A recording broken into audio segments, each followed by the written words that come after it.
2-1. Light is the link. A giant crimson lotus bloomed in the sky. The dark clouds above the land of finality were instantly consumed by flame. Blue and white light poured from the heart of that burning flower. The bodies of the two giants shattered and dissolved, turning into specks of light that floated like a galaxy of stars, lighting the bleak, frozen plain. And then they were gone. Everyone in the Night Raiders stared at the light in stunned silence. Sadness and a deep melancholy settled over them. In the end, had Jun really sacrificed himself? Inside a nearby cockpit, Ishibori Mitsuhiko's mouth hung open, his emotions roiling. It was surprising to see him so affected.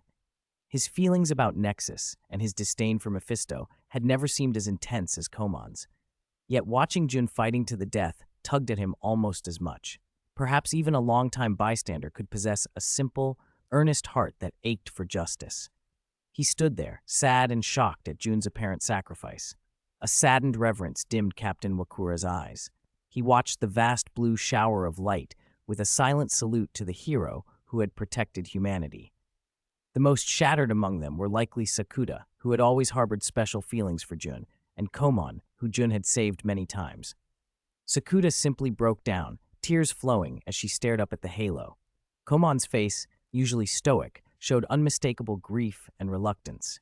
He pressed his lips together to keep from crying, but the harder he fought it, the more bitter the ache inside became. His beloved Riko was gone, and now Mr. Hameya, teacher and friend, seemed gone too. Losing so many important people, Komon began to feel like the tragic protagonist of a story. Then, as his heart turned cold, flawless white light wrapped around him, warming the weight of sorrow. Komon looked up, dazed.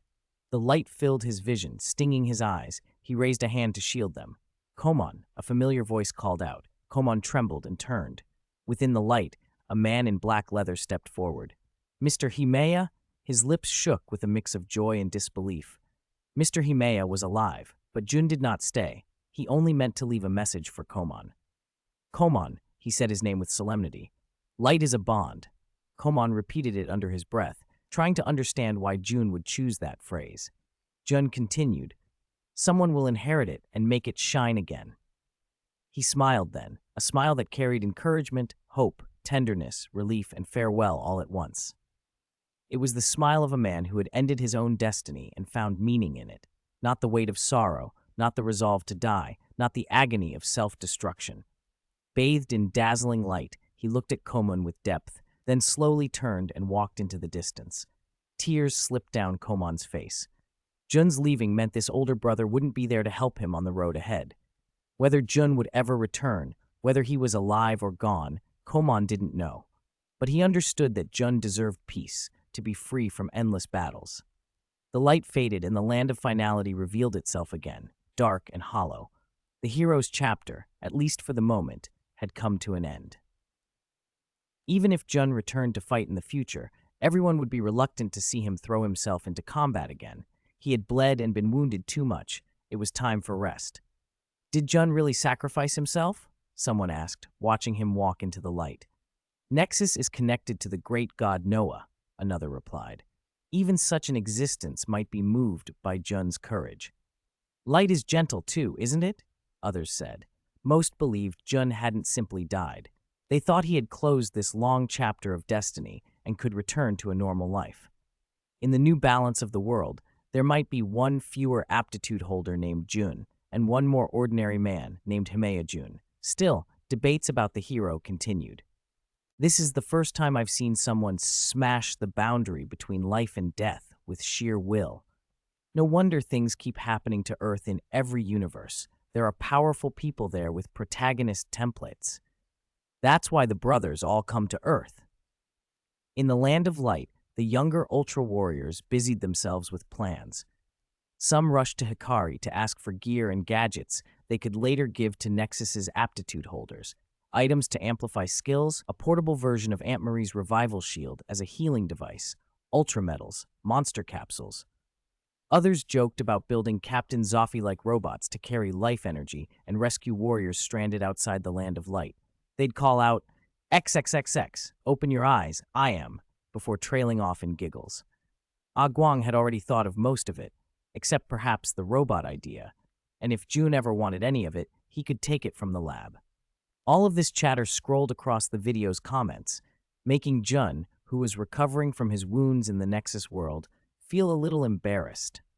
The man who had never shown a hint of retreat, even when battling hideous space beasts, now looked like a bashful youth, awkward before everyone's admiration. If it had been before he'd seen the future, he probably wouldn't have had this look. But after what future Sarah told him, Jun no longer saw light as punishment.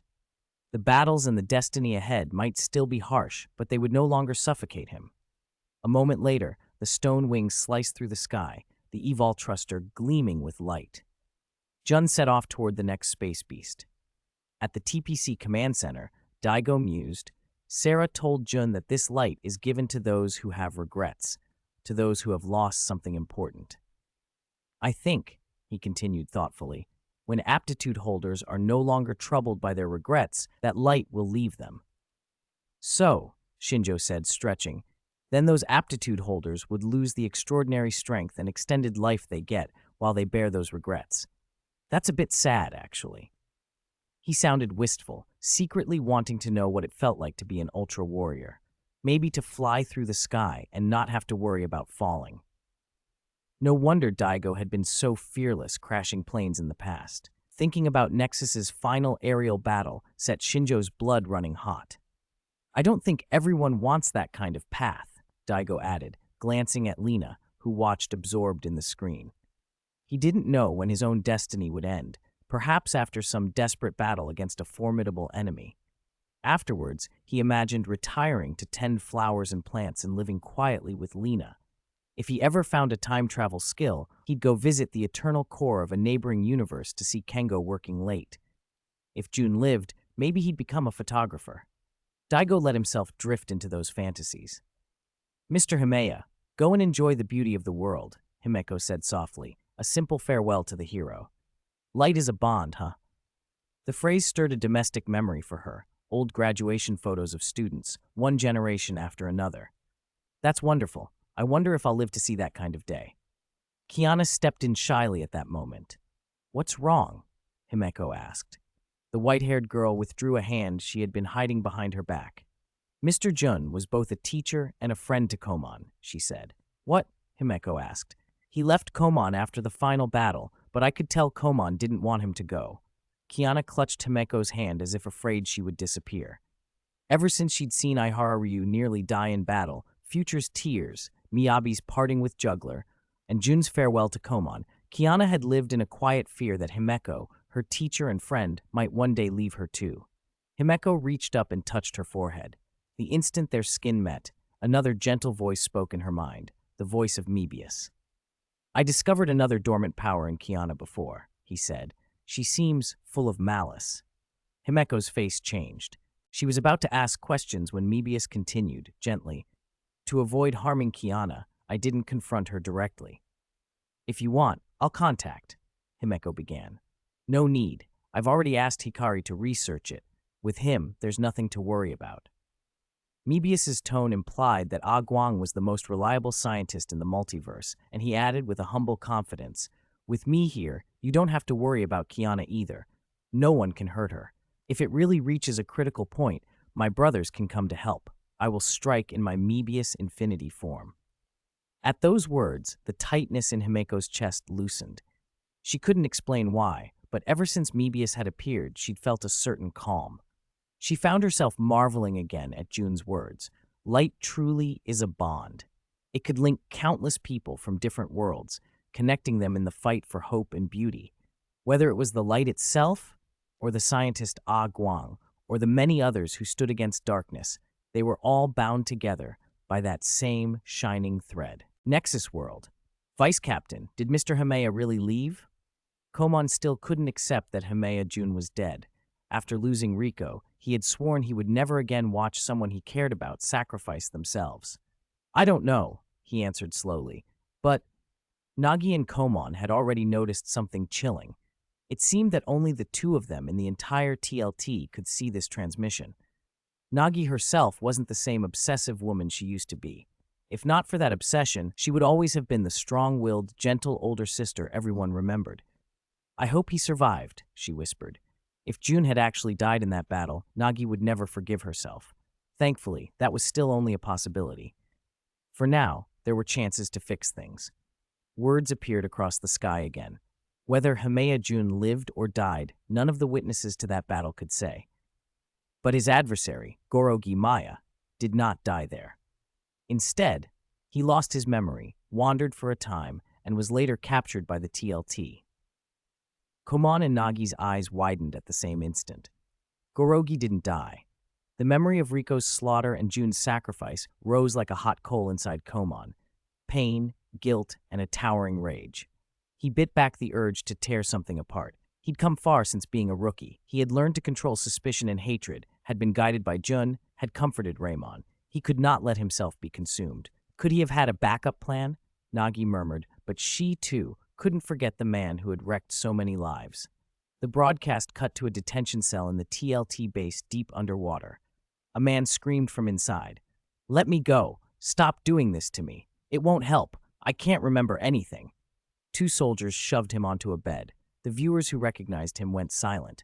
Oh, it's Gorogi. How had he become like this in just a few minutes? Why was the TLT holding him? Most people still wanted to believe Jun was alive, but they had no proof. Seeing Gorogi, the villain who'd caused so much suffering, alive but reduced to a trembling amnesiac shell, made the audience's anger and morbid curiosity swirl together. He looked pathetic, like something the size of Awe. It was at once enraging and to some, grimly amusing. "Gorogi Maya," another voice said. Commander Matsunaga stepped into the cell and sat on the edge of the bed, forcing Gorogi to curl inward like some broken animal. Their contrast could not have been starker. "Even if you've been hiding, you remain a grave threat," Matsunaga told him, and a string of images flashed. Gorogi summoning and controlling space beasts, cities on fire, bodies piled in the ruins. Among the victims were Riko and her 3 family members. Koman felt his blood run cold as the sequence showed the attack that night, the slaughter of Riko's family, her brief meeting with Gorogi, and the flash of a gun barrel turned the wrong way. The nightmare of Riko as a puppet and Koman's discovery of the truth were pain only he could carry. The chat exploded, outraged, grieving, vindictive.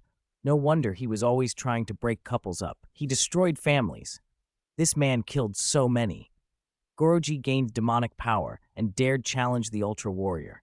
He lost everything, even his memory. But we still need to know how he got that power. Matsunaga's words hit Gorogi like blows. The amnesiac could only clutch his skull and plead for him to stop talking. After a short while, Matsunaga ceased the verbal assault and moved to action. He arranged for Gorogi to receive the same photon skin rejuvenation treatment that Brother Jun had once taken, an hour later. When Matsunaga left, Gorogi finally quieted and muttered to himself, "Who am I, really?" A mechanical, hollow bass vibrated through his mind. "You are a puppet." "Who?" Gorogi asked aloud blankly. "Remember the cruel game you once played?" The voice was calm, with an edge of mockery. The words cracked something open inside him. Long-suppressed memories surged back, the night of Riko's family, the firelight and a blurred face, a sinister smile that mocked him. "You are just a puppet, just a tool." Gorogi howled in pain. The audience, enraged, seized on the revelation. So the real villain hid behind the scenes. Gorogi was a pawn. Some argued that whether used or willing, the killings were still irretrievable. Komon and Nagi glanced at one another. "Does that smile look familiar to you?" Komon asked. "I can't place it, but..." "If the true enemy is among us, within the TLT or the Night Raiders, we have a real problem," Nagi replied. Images continued to roll. Triggered by that voice, a recovered memory allowed Gorogi to break out of the base. He fled into the mountains and on the way, kidnapped a passing memory police officer named Rui Sheng. The broadcast noted in passing that Rui Sheng was the lover of the next aptitude holder, a young, lively man, and the abduction made Gorogi's reputation as a CP killer even darker. If he hadn't died and ran into a few bloodthirsty giants during his escape, he might have lost an arm or a leg. On the Panlong, Raymon and Captain Hugo went pale as they watched. Rui Sheng resembled Helodia from an old tale, a woman who had once found Unit 1 of the Dark Lops Zero from the Galaxy Empire, only to be crushed when Unit 1 regained consciousness and destroyed her figurine factory. Helodia killed herself in Captain Hyuga's arms. Her fate felt disturbingly similar to the visitor's tragedies. Actually, Raymond said suddenly, pointing at Kumano, why do you and Gorogi look exactly the same? Kumano, with his righteous face, was stunned. He had always assumed his features matched his role on the defense team. Now he found them identical to a notorious villain's. The Night Raiders watched the feed in shock. The commander had captured Gorogi and concealed it. The satellite city of 100,000 had not been evacuated. They had chosen secrecy. If June had not stepped forward to fight Grugelum, the Night Raiders might have been haunted by regret forever. Nagi made a decision. Matsunaga was their superior, and despite his flaws, he worked for humanity. Still, Nagi and Komon were the two most personally connected to Gorogi. They would go after him themselves. The scene shifted to a dilapidated mountain temple. Ruisheng had clearly gained Gorogi's fragile trust. He woke suddenly, instinctively raising his gun. It leveled at her as she came back with branches to feed the fire. She added the wood, sitting calmly by the flames. "Why didn't you run?" he demanded. Everyone watching winced. Ruisheng was sitting next to one of the most dangerous men alive. "Because I'm a hostage," she said simply. Gorogi looked at her, covering a recent wound. She had the easy acceptance of someone acquainted with coercion. She was also, stupidly, kind. As a memory police officer, she had erased people's recollections for a living. She even remembered the numbers of the cases she handled. She felt the weight of that work. Maybe she had a love in her future who would match her gentleness. Only another kind soul could be with someone like her. Gorogi couldn't help imagining things. No more scheming to ruin couples. He found her puzzling, her calm baffling. She had heard about his crimes and still believed he might not be entirely evil. "Why did you run away?" she asked quietly. Gorogi, no longer drunk on power and with clearer thought, confessed. "When I lost my memory, I hid in the mountains. I met a little girl there. She'd lost her memory too. The only thing she remembered was the terrible night her parents were killed and turned into monsters." As he spoke, the memory played out. He had been found by that little girl in the ruined temple. She'd offered him fruit from her bag, the simple kindness of a child. She told him of her parents, how they had been murdered and transformed. Gorogi, raw and rudderless, had sworn. "Damn him," he had said then, full of fury. "Whoever did this is a bastard. If I find him, I'll break his legs." The girl had taken his hand, warmth against the cold of his palm. They lived together in the mountains, two broken souls who might have seemed like siblings to an outsider. That warmth, however, curdled into something darker when Gorogi lowered his voice. "But the person who killed that little girl's parents." He stared into the fire, the flames reflected in his eyes. After a long silence, he said, with a weight that pressed down on everyone who heard it, "It was me." 2 or 3, Go Lumu's regret. "While I had amnesia, I comforted Riko. I even helped her curse the scoundrel who brutally murdered her parents. But after I regained my memories, I discovered that the damn Babar was me." Gorogi told the story that kept gnawing at his heart, his face tight with pain. It made him look less like a monster and more like someone who had finally grasped the weight of his sins. After being nearly beaten to death, he had understood how despicable his past was and felt genuine remorse. Whether that remorse came from true penitence or from rage at learning he had been a pawn was debatable. Whatever the cause, the change was real enough. He seemed human again, not a caricature of evil. The air around him grew heavy. His confession was a bloody, living joke, and the crowd's laughter died when they thought of Riko and the people he had killed. There was no joy left in it. Then Rusheng's words cut through everything, making the silence shudder. "That girl, is she Riko?" she asked. Gorogi was surprised. "Do you know her?" he said. Rusheng nodded. "Her memories were erased by me." Silence dropped like a stone. No one, least of all Riko, could have expected this. The two people who had so completely upended her life were standing in the same place. Gorogi had murdered her parents, and during his amnesiac period, he had become the caring older brother she clung to. Her painful memories had been removed by Ruisheng, the memory police. Seen together, the coincidence was absurd. Even the audience, used to all manner of strangeness, could only sigh at life's unpredictability. Gorogi's face hardened with fresh remorse. He wanted to slap himself. Images flooded him. the ruined, silent temple where he and Rico had sheltered, Rico offering him fruit, urging him not to keep such a heavy expression. That little girl had been a light for him, a glimpse of humanity he hadn't known he'd lost. Now those memories tasted only bitter. I took away that little girl's happiness, he said, flames reflecting in his eyes. So, Ruisheng asked softly, do you want to apologize? Gorogi's answer was humble and raw. I don't expect her forgiveness. I just want to see her one last time. Is that necessary? Ruisheng remembered his earlier words and could not help but press gently. I'll let you meet Rico. I promise. Let's go back together. Those words stunned him. He had never imagined that the hostage he'd grabbed so casually while fleeing the TLT base could be so kind, so impossibly humane. No wonder she and Ren had understood one another. Gorogi kept asking himself, why are you not afraid of me? Why forgive me? He knew what he had done. He deserved to die. In the past, he had lacked the courage to accept that, and even now death escaped him because he wanted to atone, to undo what he could for Rico and others like her. He believed he should be damned and despised.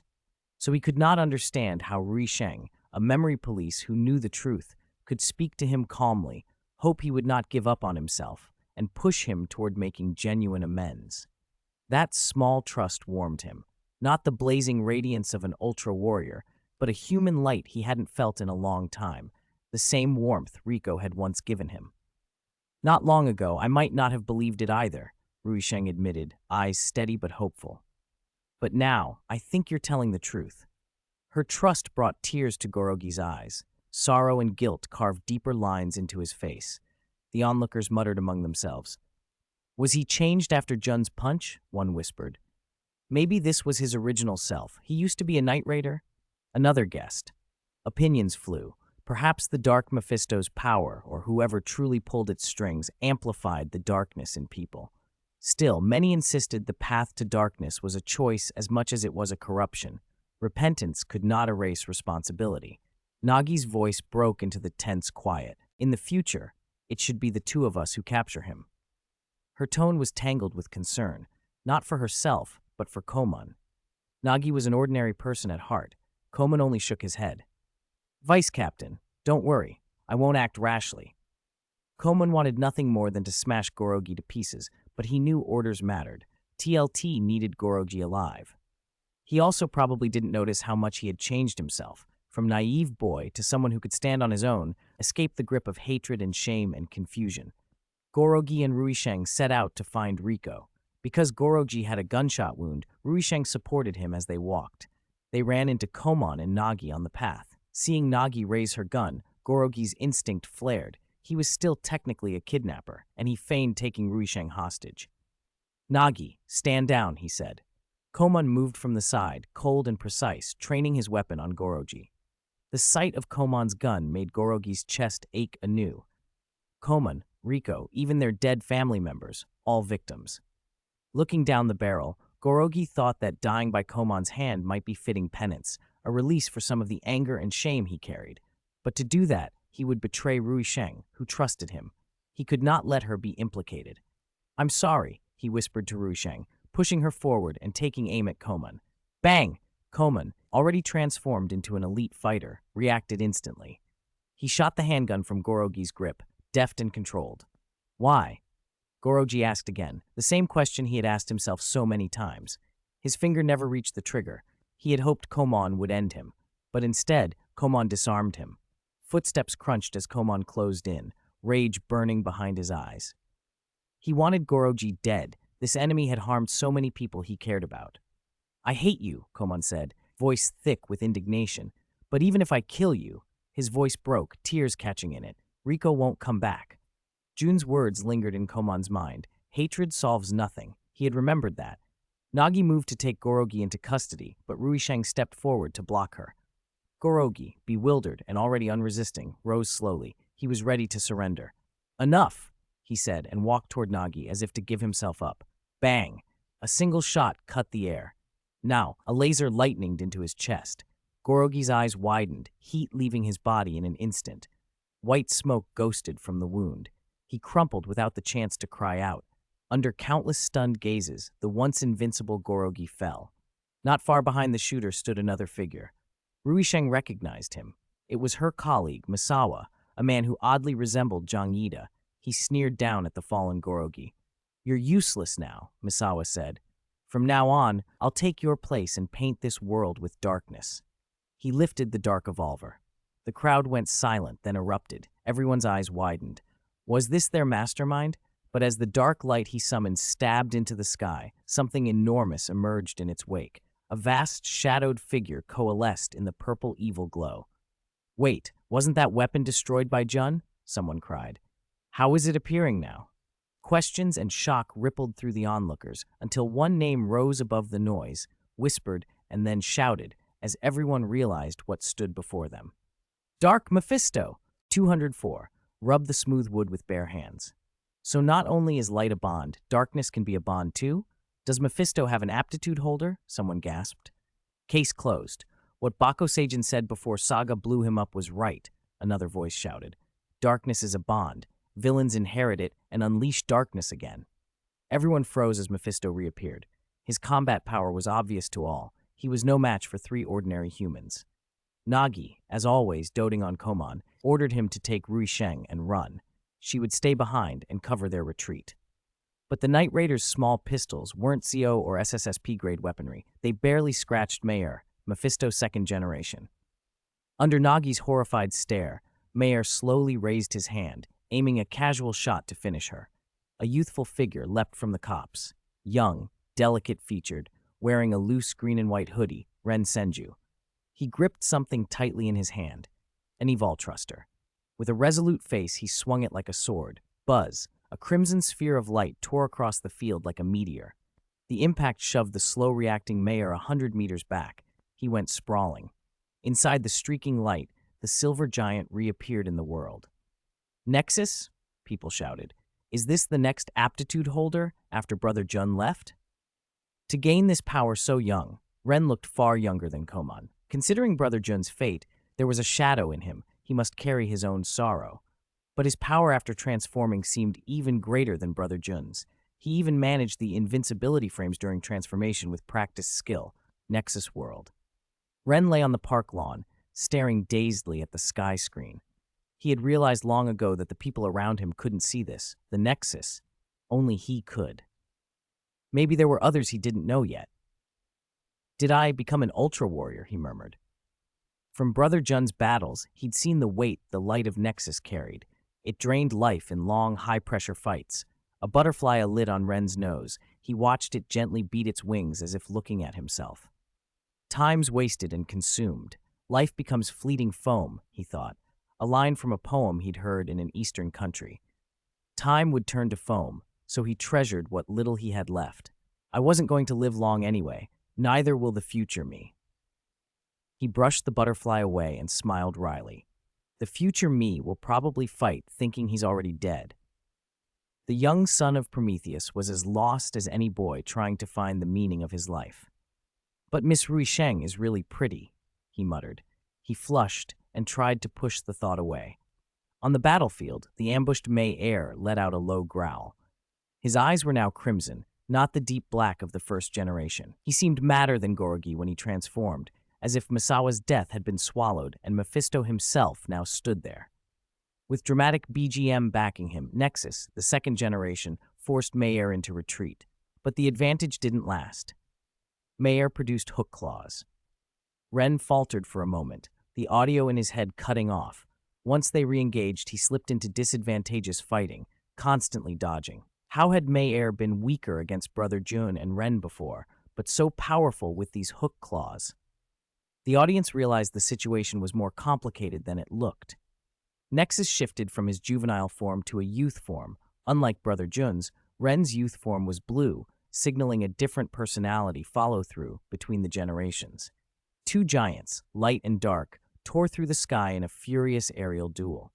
Nexus lost his rhythm, forgot he had a weapon stronger than the opponent's hook claws, and was struck again. He fell from the sky, crashing among the rocky mountains. The ground shook with his cry. Severely injured, Nexus was forced to his knees by Mayer's relentless assault. He barely stood before being hurled into the mountainside. The hook claws pressed against Nexus's throat.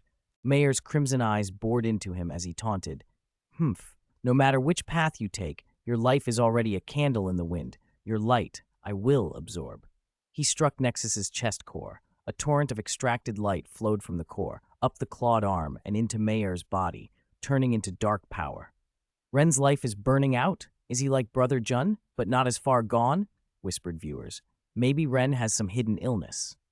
Everyone watched Nexus's pained face with mounting concern. The familiar black-leathered savior wouldn't appear to save the day this time. They couldn't hope for Gorogi to transform either, could they? Thud. Then, on the muddy ground, faltering footsteps. Boots hit the earth one after another. The owner's pace was staggered. He was hurt, face twisted in pain. The camera panned up. Wait, what is he doing? Murmured some. Impossible, others choked. Under the watching crowd's disbelief, Gorogi staggered to the battlefield's edge, staring intently at the two giants. Juggler watched with interest. Oh? Is he planning to transform darkness into light? He said to Tregear with a half-smile. Maybe he really has light in his heart, like your parallel universe counterpart whose dark side got amplified. White Belial snorted, but his body stayed rigid as he stared at Gorogi. The man himself thought of everything. He had been a puppet, a pawn. Mephisto's power had been given to him. He'd been used for evil and discarded. Yet even a pawn could bleed when smashed against the player's forehead. Visions flared through Gorogi's mind. Brother Jun's face, Riko's family, Komon, and all the lives he had hurt. He thought of Rui Sheng, of Nagi, and the little girl Riko to whom he felt indebted. He had once been offered the chance to enter Nexus's ruins, the same as Brother Jun and Ren, but he had failed to become a companion of justice. Mephisto had amplified his dark side, yes, but he'd also been, at one point, a human who served the Night Raiders and guarded people on a hidden front. He had argued the Dominator's philosophy with Nagi, and deep down he'd always feared weakness. That fear had made Mephisto's amplification easy, but inside him there remained a human spark. He remembered Jun's words. This power belongs to those who never give up hope. If you don't understand that, how can you possibly defeat me? Never give up hope, Gorogi whispered, gathering every ounce of strength into his raised hand. He hadn't expected forgiveness or a happy ending. He only wanted to atone as much as he could, break free from being a pawn, to let light touch the ugly truth, to reclaim what little dignity remained. Tears filled his eyes. He roared, trembling. Light, just a little, he begged. Let that small light in my heart help me defeat the darkness that has left me covered in blood and mud.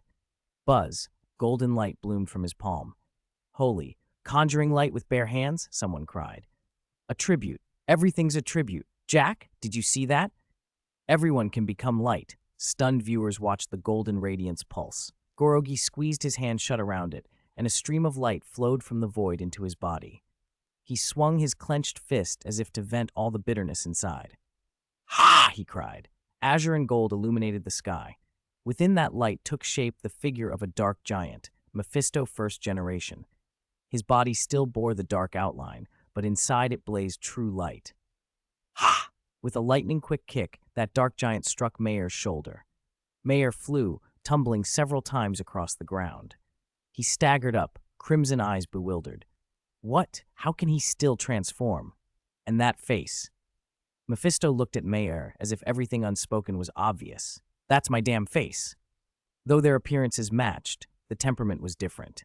Where Mayer's eyes burned with distortion, Mephisto's were pitch black yet kind. You could sense gentleness and light within them. It truly looked like an Ultra Warrior reborn. You shouldn't be able to transform anymore, Mayer shouted, humiliated and enraged. Mephisto ignored him and instead looked back at the injured Nexus. Why doesn't this young man usually use the stone wing to heal? He asked. Brother Jun never gave up on that kind of treatment. Cherish life. In the next heartbeat, the two Mephistos charged at one another. Is this Gorogi? Komon and Nagi yelled, shocked. Why would Gorogi be opposing Mephisto? Their minds raced back through his recent changes.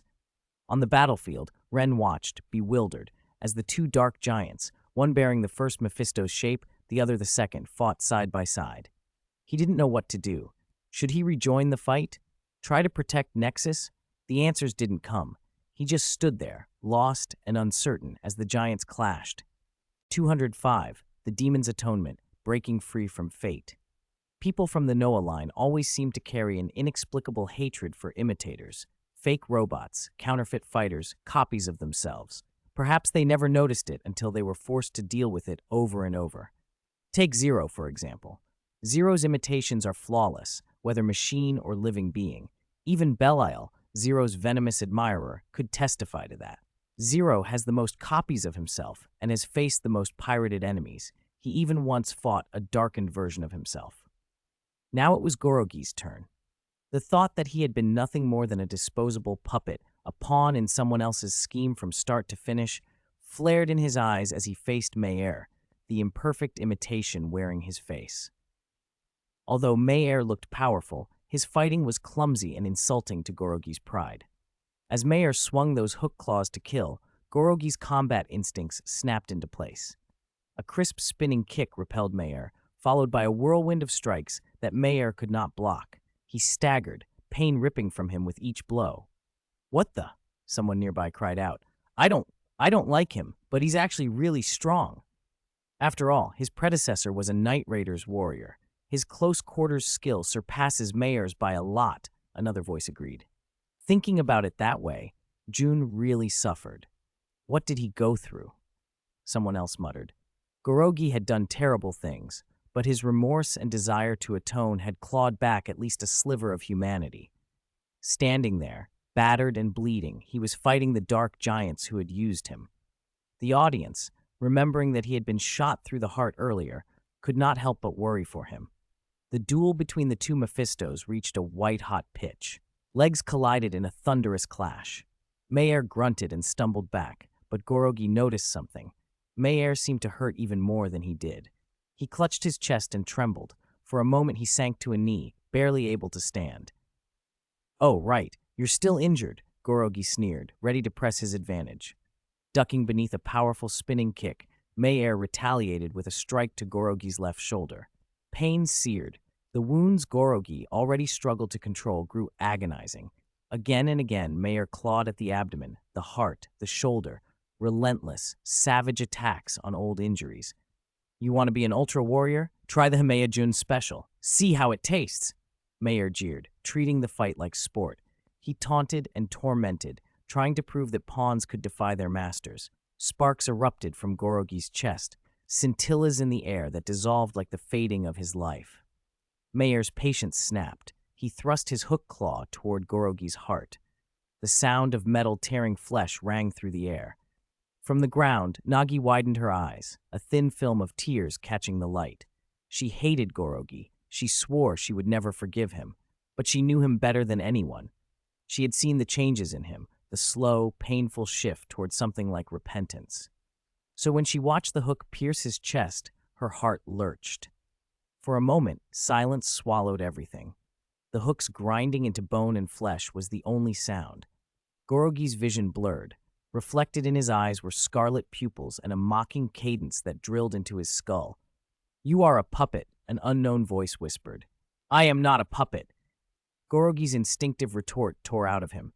"Yes, you are not a puppet," the voice mocked, then laughed and kept coming. "You are a sinner about to die with regret. Do you think you can become an ultra warrior? Do you deserve his light? With the blood on your hands, a sliver of light stands no chance against the darkness." The voice kept cutting. Mephisto's second generation is a pawn. Misawa's self-awareness is gone. He doesn't even know he's a puppet. Happy? Gorogi, you will die at the hands of the puppet you fear most. Ah, do you not want to die? Is it her? That human named Rico. Do you think confessing to her will win you forgiveness? Gorogi fought the words inside his head. I never hoped for her forgiveness, he thought back. He had learned that what he once lacked was courage and reason. He feared weakness and death. He told himself he could not repeat his old mistakes. Apologizing was not meant to earn pardon.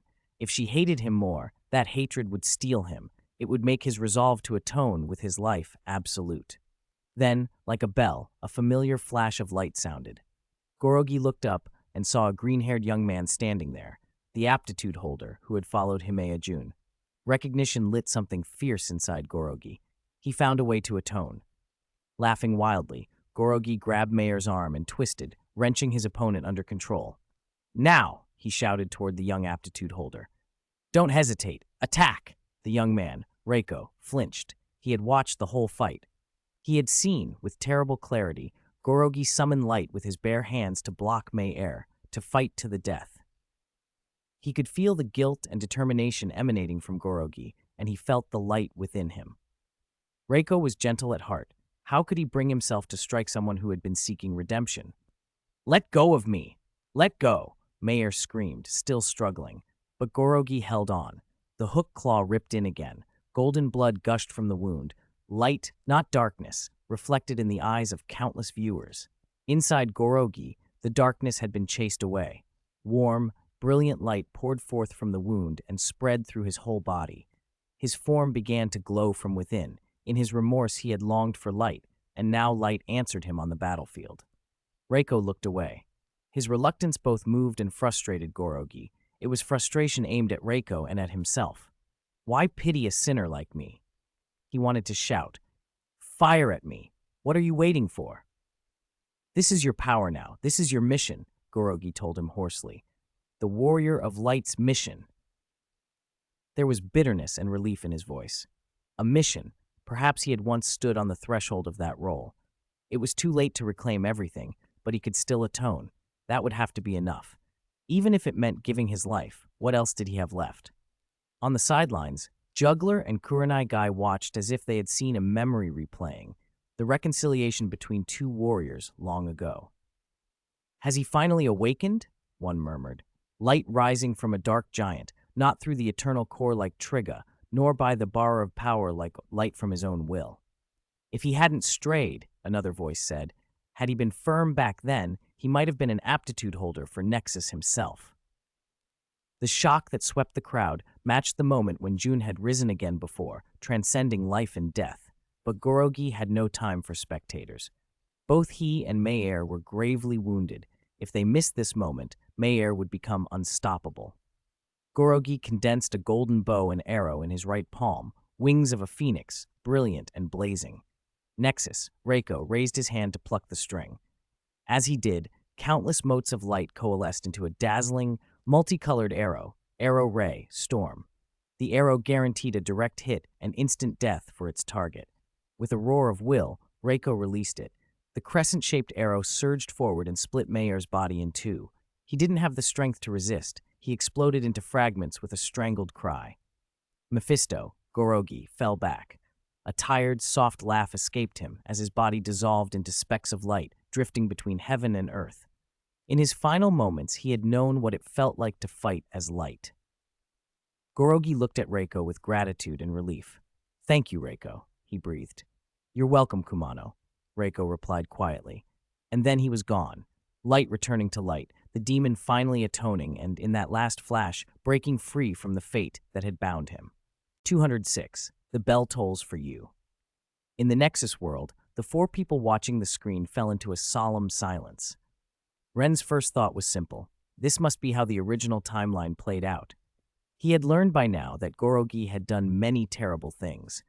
If anything ran through Ren's mind, it was that Gorogi, given the chance, would have attacked with even greater resolve in the future. Jun sighed beside him. He hadn't expected his nemesis to end this way. He couldn't say he felt sympathy or schadenfreude. Those emotions didn't fit. He only felt that a warrior who had once outshone him had walked a tragic path. It was a loss for humanity and for Gorogi himself. Only Komon and Nagi looked at each other with complicated expressions. Gorogi had been able to repent in the end, resist being a puppet, and complete some form of atonement. But what about Rico? Komon said quietly, Rico would never return. He could recognize that Gorogi had ended as a kind of hero, yet he still couldn't forgive him. On the screen, Mephisto had dissipated. The battle was over. Gorogi did not die instantly. He leaned against a great tree, exhausted. Nagi stood before him. In a low, weak voice, he said, I was just a puppet. That person, Misawa, is the same. Nagi looked at him sharply. That man was used by the darkness in his heart. He gained the power of darkness.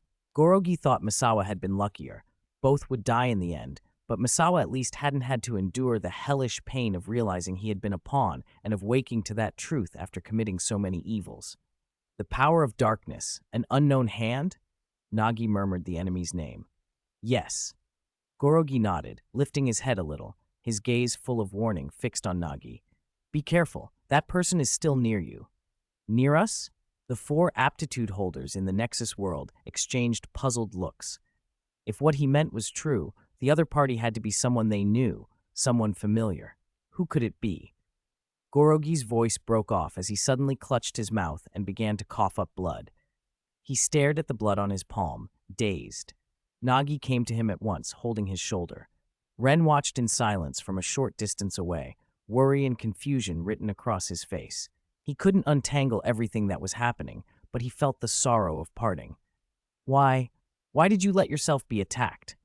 Nagi asked, unable to hide the grief in her voice.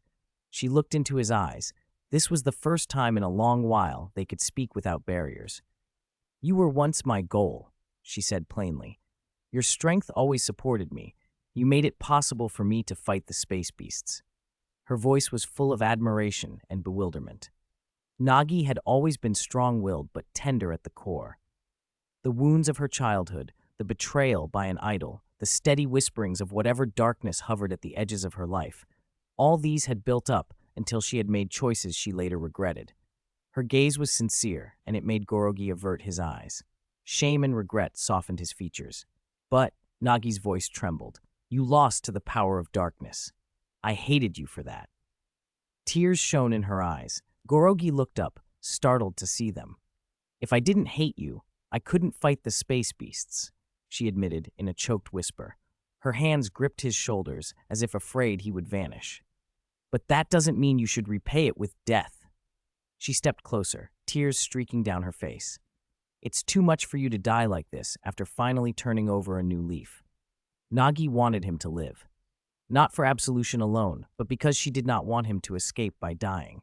She wanted him to atone by living, save lives, defeat more space beasts, carry the burden. To seek death as a way out was not atonement she could accept. Live again? As a human. Gorogi repeated her words slowly. A faint smile ghosted his lips. The girl before him was still the same, so good, in a way he admired. But why should he live? In that moment, he thought of Himea Jun. Perhaps only a man like Jun, who bore everything, could treat a near-fatal wound as something to be brushed off. Gorogi felt something like relief and resignation at once. Raising his head had taken all his strength. With each breath, his eyes dulled. Still, he leaned forward until his face was very close to Nagi's. Nagi closed her eyes, expecting, perhaps hoping for a kiss. But instead of lips meeting, she felt only a breeze. The man sagged against her shoulder. Nagi snapped her eyes open to find him already without breath. The tears she had fought so hard to hold back finally spilled over. Ren, watching from afar, was shaken. Just moments before, it had looked as if they were about to kiss. Now Gorogi lay utterly still, his features soft and untroubled, as if whispering one last apology. I'm sorry, Nagi. Snow began to fall. Ren felt cold flakes on his forehead. At the same instant, Gorogi died. White flakes drifted from the sky like angel wings. A funeral bell tolled in the distance, as if announcing the passing of a life. So ended Gorogi, leader of the CP Killers. He died under the weight of his sins. He had earned that title by his actions. He had broken the CPs of every Nexus aptitude holder up to that point except Sayuri Tachibana, and even in his final hours he had shattered his relationship with Nagi Saijo. To many he had been ruthless. Now he was completely dead. The four people watching the footage, including Koman, sat in silence. Koman felt no satisfaction in vengeance, only the cruelty of fate. Who would have imagined Gorogi had ultimately only been a pawn? Jun and Ren showed no overt joy or sorrow. An overwhelmingly dangerous foe meeting such an end was, in a grim way, a fitting close. Nagi's heart, by contrast, was torn. If she wanted, she could use the future images to change things, perhaps save him, but she knew she couldn't. The day Gorogi truly woke again, he would seek death with the single-mindedness of someone facing the monstrousness of their past. He would not clear his name. He would try to atone, and that atonement to Nagi had to be lived, not purchased with suicide. Online viewers debated him. The CP killer wasn't just for show, some scoffed. Others conceded, at least he died in the arms of the woman he loved. He went out like a man. Dying for the light, maybe he finally felt what it meant to be an ultra warrior. Many were saddened, but unwilling to ignore his bloody record.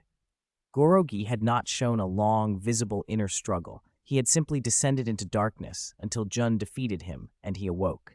He was fortunate, some said, to have met Riko and Rui Sheng and to have had a farewell with Nagi.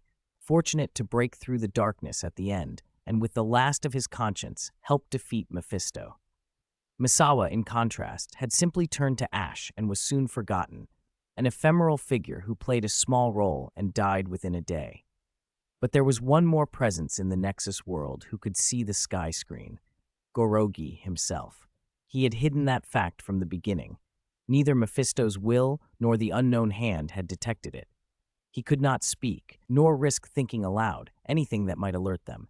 But even without words, he murmured names. Riko, Nagi.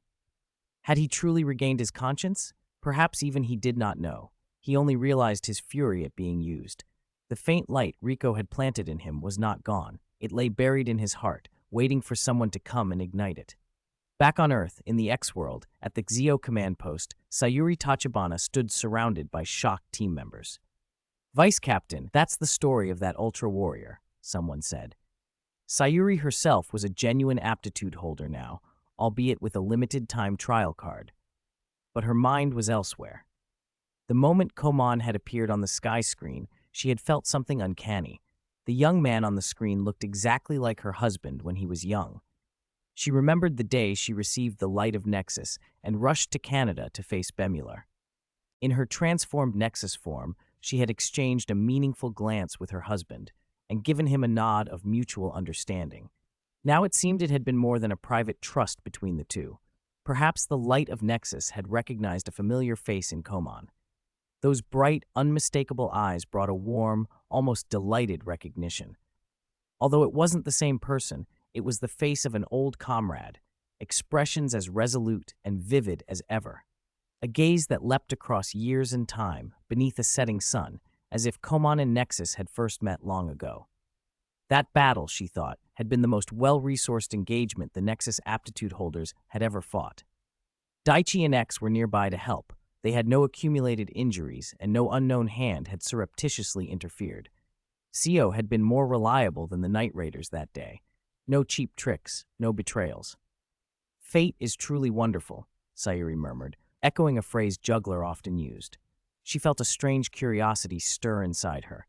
After her, who would the light of Nexus be passed to next? Several days later, the handcrafted light Easter egg arc came to a close. Jun Easter egg arc 2, the Ultra Warrior harmed by humans, the boy's fantastic voyage. Neos will be featured soon. P.S. In his last moments, Gorogi could indeed be called a true man. Like Otto, death was his indisputable end. It is a pity the pacing of the handcrafted light episode felt rushed. What should have been 2 episodes of character development was condensed into 1, making his transformation seem abrupt. Still, it remained an extraordinary episode. A little aside from production, when the actor who played Gorogi finished filming, the crew gave him a dark evolver as a gift. He was so happy, he nearly slipped on the snowy road. And that snow in the finale? It wasn't staged by the crew. On the day Gorogi died on screen, it really was snowing. 207.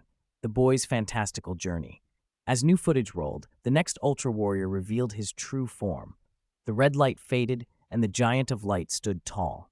His silver body was traced with bright red patterns. His milky white eyes shone with an uncanny brightness.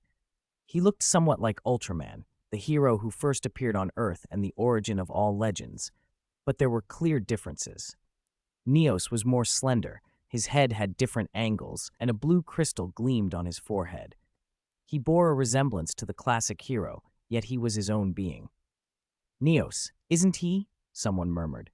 "That's right. He's the Brave Command's ace, a master of special techniques," came the answer. Even among the Ultra Warriors, he's considered a master in physical combat. Captain Zaffi praises him highly. Though not part of the Ultra Brothers, Neos was well known among the natives of the Land of Light. Tales of his deeds, like that time he helped build houses, had spread widely. People also mentioned his friend 721, a warrior who resembled the old Ultra 7. Their rivalry wasn't really about them personally, but about the units they came from. Neos belonged to the Brave Command, an elite branch of the Space Garrison, almost Zoffi's special forces, only deployed in emergencies. 721 served in the Space Security Bureau. Wait, what? A Space Security Bureau? Someone asked in disbelief. The Land of Light has a security organization? They laughed at the idea. The Land of Light had been breached enough times to make such an institution sound implausible. But the Space Security Bureau wasn't a simple watch and guard force. The name covered the Space Patrol, whose members were selected from galactic branches to handle intelligence and auxiliary tasks for Security Force headquarters. Still, the Land of Light's defenses were thinner than people assumed.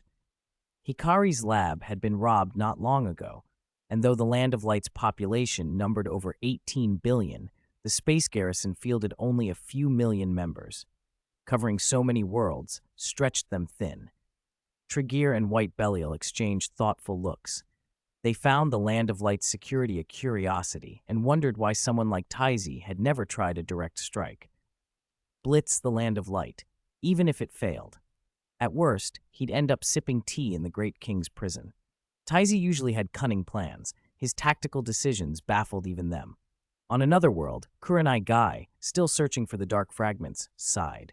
Compared to his current assignment, the Land of Light seemed heavenly. This place, designated O50, was cold and barren. Its infrastructure was shabby, hardly any green, and no powerful backers. Orb himself had been beaten by 2 dark ultras at Warrior's Peak. The Circle of Light hadn't intervened. It only made noises as if offering sage commentary while watching Orb take the brunt. Juggler had not been there either. Brother Juggler could hardly imagine O50 behaving so lawless. In the end, it was Victory who had saved Orb. Otherwise, Orb might have been captured. Guy's memory of that helplessness still stung. He narrowed his eyes at the screen. Neos carried a look of dejection that reminded Guy of how Juggler had seemed in the early days of Origin. When the introduction ended, the audience finally saw exactly where Neos sat, the moon. Not the moon base where Minami Yuko had once stayed. Ace had led a rescue there, battled Yapul, and left it scarred, but a barren, silent lunar plain. Neos sat alone on the far side, facing away from Earth. One hand hung over a knee, the other rested by his side. His head was bowed like a child who had been wronged. Sadness seemed to leak from him. From time to time, he would glance back at the blue jewel of Earth, and then, as if remembering something painful, turn his face away again. His inner voice carried through the feed. My beloved Earth has no place for me. The world I protect, no one welcomes me. The words made countless viewers' eyes widen. Neo's demeanor was not that of a naive warrior seeking attention. He would never intentionally do things to make humans dislike him. So why did he feel so rejected? It was then. My experience in another universe, Neo said softly. You never told me about that, 721 said. Because it would sadden people, Neos replied with a rueful scratch of his head. He missed his human host, Genki Kagura. He liked the name, so full of energy and joy. Unfortunately, at that time, Genki had not been by his side. The recorded battle began to play. Hoo hoo hoo, came the familiar mocking laugh of the Baltan alien. Boom. The sound of collapsing concrete filled the air. The giant of light groaned as he was knocked through a building and crashed to the ground. Across Earth, the fight between the Ultra Warrior and the alien was broadcasting live. In a small shop stacked with groceries and the boy's favorite Ultra merchandise, a child wearing an Ultra mask mimicked Neos's poses. When the little screen showed Neos at a disadvantage, the boy jumped up, fists pumped, shouting, "Ultraman, Ganbot, do your best!" Neos struggled to his feet. A new magnum ray lanced from him and struck the Baltan, blowing it to pieces in a blinding yellow blast. The shockwave shuddered through the neighborhood. The already cracked building next to Neos let out a terrible screech and began to collapse. Neos barely had time to react before a shadow fell over him. The adjacent tower, now failing, began to topple toward him. He lunged, bracing his shoulder beneath the weight. With a Herculean effort, he steadied the entire structure, holding the collapsing building up with his body. He's fighting well, countless viewers thought. Neos looked every bit the seasoned warrior, no rookie who craved praise, but a protector doing all he could to minimize loss. But to the people on the ground, the picture was different. The broadcast's headline blared, "Crisis returns, city center becomes alien battlefield." The crowd below didn't cheer. Instead, shouts rose up, raw, angry, and personal. Get out! Give us back our peace! Leave our city alone! Earth doesn't want aliens. Those were the milder cries. Others carried placards and screamed accusations, curses, and demands that the Ultra Warrior leave. They were not puppets of Gijera or the Carrioloid. These were spontaneous, heartfelt reactions. To the citizens, the one who had ruined their homes was not the invading Baltan. It was Neos, the being who had fought to protect them. Neos felt the weight of the building and the weight of those voices pressed down at once. He turned his head and saw no relief in the faces below, only disgust and anger directed at him. For a moment he froze. His strength wavered. Even so, he did not let the building fall, because if he released it, everyone beneath would be crushed. The boy in the shop, still masked, watched Neos on the screen. He was the only one in that crowd openly cheering. Surrounded by harumphs and insults that opposed his feelings, the child felt bewildered, but he believed in his hero. He slipped the mask more firmly over his face and struck Neos' entrance pose with trembling hands. His light, however sincere, was lost in the sea of hostile voices. Neos did not see him. At that time, Neos had no way of knowing about the deeds of Tiga nearby. If he had, he might have thought of a bitter truth. The darkness of the human heart runs deeper than any alien root. 208. Good people deserve to have guns pointed at them, the screen filled with ruins. This was the price Neos had paid for repelling the Baltan. He had tried his best to avoid causing more destruction, but he couldn't control the choice of battlefield. There wasn't just one Baltan, there was an entire race capable of cloning themselves.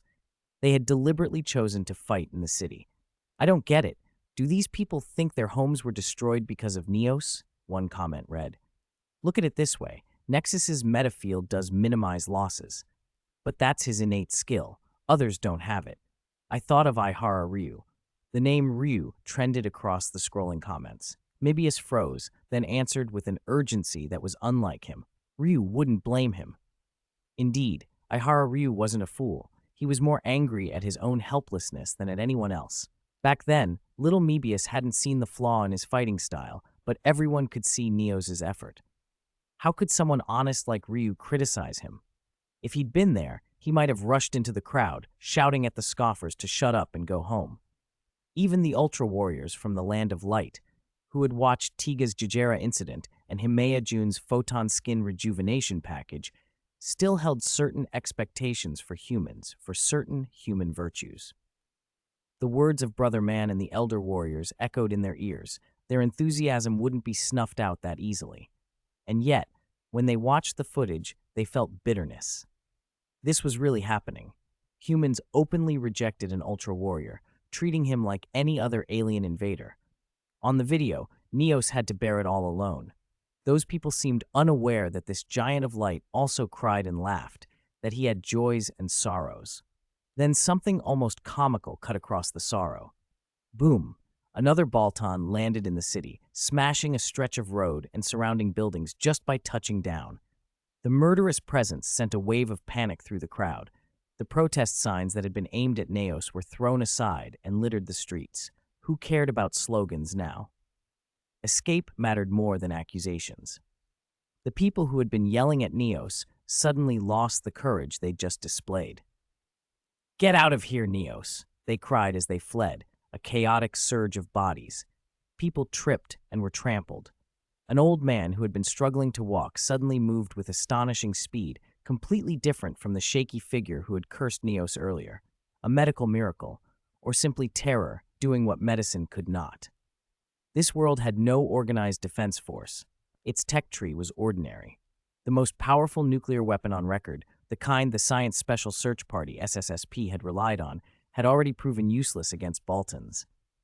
The fleeing masses looked like ants on a hot pan, disordered, timid, and utterly submissive before the monster. Of course, they were submissive only to the Baltan, not to Neos. Unbelievable. Why don't they tell the Baltan to leave Earth? Someone asked. Because the Baltan would kill them, came the reply. I think this is only part of humanity, but, another added.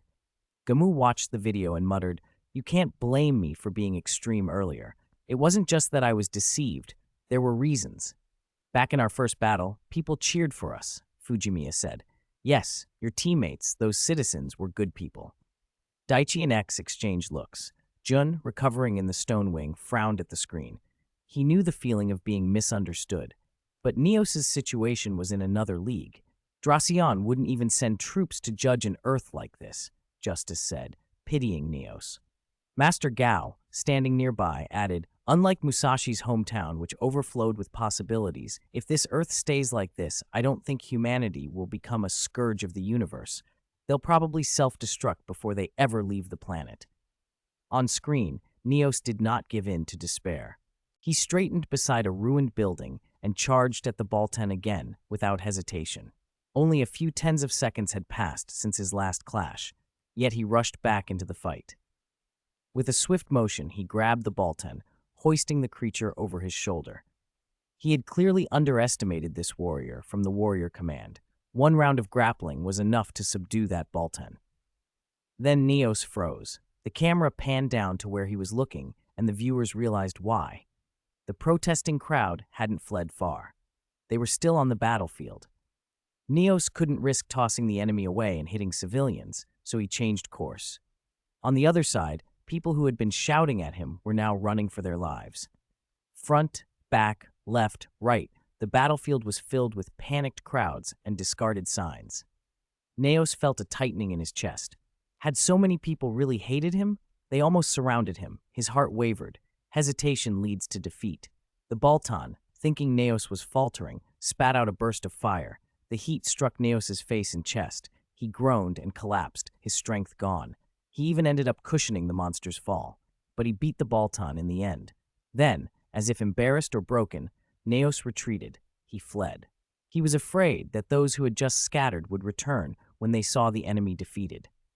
They would come back to curse him, glare at him, tell him in the most venomous tones to get off Earth. Even an Ultra Warrior who had never flinched before the most ferocious monsters could be shaken. He left alone, laden with fear and grievance, and found a place the people couldn't reach for now, a bridge spanning a river.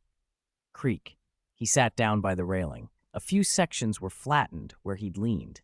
Apparently the maintenance crew had stopped bothering to fix this little bend. The spot had become his chosen seat. He looked up at the sky, thoughts scattered. Why did they want me gone? Why did they glare at me like I was the invader? No, their looks at the Baltan were only fear, not indignation or Yuki. They believed the Baltan would invade because of me. But that wasn't true. I didn't bring them here. I only want to protect them. A sour, new feeling, grievance, welling up in his chest. It was something he had never felt back on the Land of Light, on so many planets, or even on Kagura's Earth. Because he cared about Earth and humanity, their rejection hurt him all the more. Beep beep. Hey, handsome, you're blocking the way. Move it. A car horn blared from behind. Neos flinched like he'd been struck. He quickly folded his arms and moved aside for the vehicle. The Baltan's light bullets hadn't scared him before, yet a car horn made him visibly tremble. From the outside, he looked merely subdued, but only he knew how deep his sadness ran now. He lowered his head, then glanced up at the sky again. Maybe I shouldn't stay on Earth for a while, he thought. So he flew to the barren moon. The video cut to that first scene. Neos, like a child uncertain of his guilt, sitting on the moon with his back to Earth, glancing at the blue planet from time to time. Neos, alone. On Earth, the sun set and the Baltan descended again. This time Neos, still on the moon, couldn't stop it. Humans certainly couldn't either. The scene shifted. The boy who had once supported Neos was running down a stairwell, chased by 3 older kids. They cornered him. In the scramble, they bumped into a bespectacled boy who loved Ultraman, though the bullies didn't notice him. The 3 surrounded the smaller boy, mocking his admiration for Ultra Warriors, ridiculing his Ultraman mask and the doodles in his notebook. "Let me go," the boy pleaded, but his cries only egged the bullies on. The Brother Man mask fell and was stomped into the ground, crushed out of shape. "You 3 little brats," Ace flared up at the sight. "You'd step on Brother Man's face?" The scene of bullying stirred anger among the Ultra Warriors who still pinned hope on human children. "If I've seen this before," Gamu said to Fujimiya, who watched with a cold expression, "it was during a space-time jump. In that world, we Gaia, Agul, you and I appeared on people's televisions. We were fictional characters in a TV show, not real. You mean? Fujimiya asked. Gamu frowned at the stairwell scene. There was a similar moment. A few older kids mocked those who liked the Ultra Warrior, as if being cruel made them seem mature. They treated the Ultra Warrior as childish, as if beauty, peace, and hope were kids' things. It's like everyone says wasting food is shameful, but now some think not wasting food makes them cheap. Those kids weren't bad at heart. They eventually came to like the light. When I ran out of strength, they summoned Big Brother and Second Brother to help me. That's nothing like the video. Wait, Big Brother and Second Brother? Who? Fujimiya snapped. Tiga and Dinah, Gamu said. Fujimiya felt inexplicably ignored. Why was Agul often left out of the TDG combination? Shouldn't the four Heisei heroes be mentioned together? P.S. The Boy's Fantastic Journey. Just purchasing the copyright for Neos cost Mayday 32 million RMB. The few million spent on the music video were basically paid by Ashin and his band themselves. The film crew was the same one that worked on the Orb TV series. In my heart, this is an Ultra series anthem on the same level as Hachiya's M87, though not part of the main series. 209. Humans are not grateful to Neos. On the armory roof, two figures stood watching the city. Zeta, do you know Mr. Neos? Haruki asked, his face a bitter expression. Beside him, Riku munched on a roll. I've heard of him, Riku said, but I've never really met him. Zeta's voice was low and even.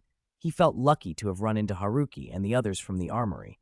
He shuddered at the thought of a world in which humans blamed him for every alien attack, hunted, pitied, scorned, forced to beg while searching for ultra metals. Riku said nothing. His thoughts drifted to his identity as Belial's son and the extra venom that might be aimed at him in such a world. Suddenly, Juggler wedged his head between them and pressed down, flattening them together.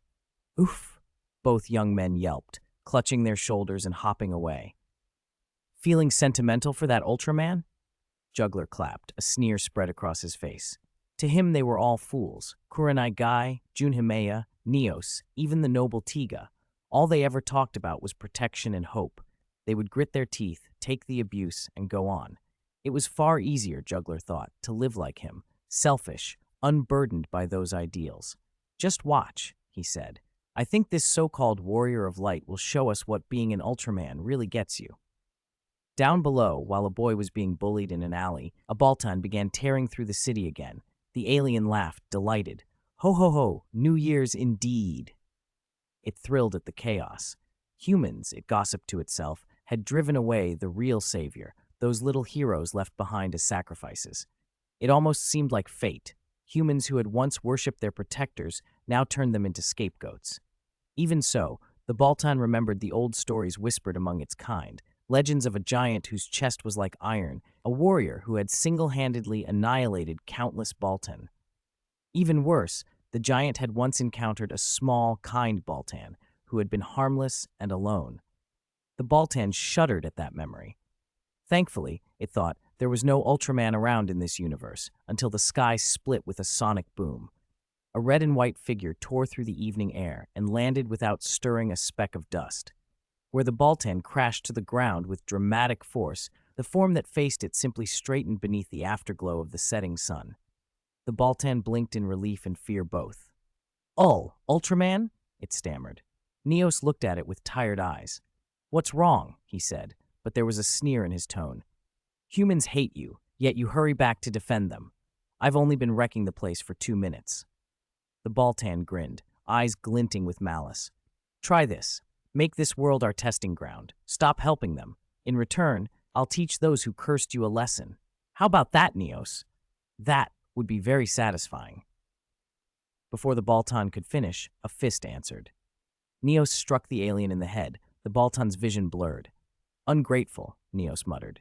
So the two giants fought beneath the sinking sun, one shouting invective, the other grimly silent. Neos's body was weary in a way that wasn't just from fighting. He was exhausted by something deeper, the constant barrage of insults and contempt that had been lodged in his mind all day. Images and voices kept surfacing unbidden, a nagging echo he could not forget. It felt like having a song loop in your head during an exam. Those cruel faces and words were impossible to shut out.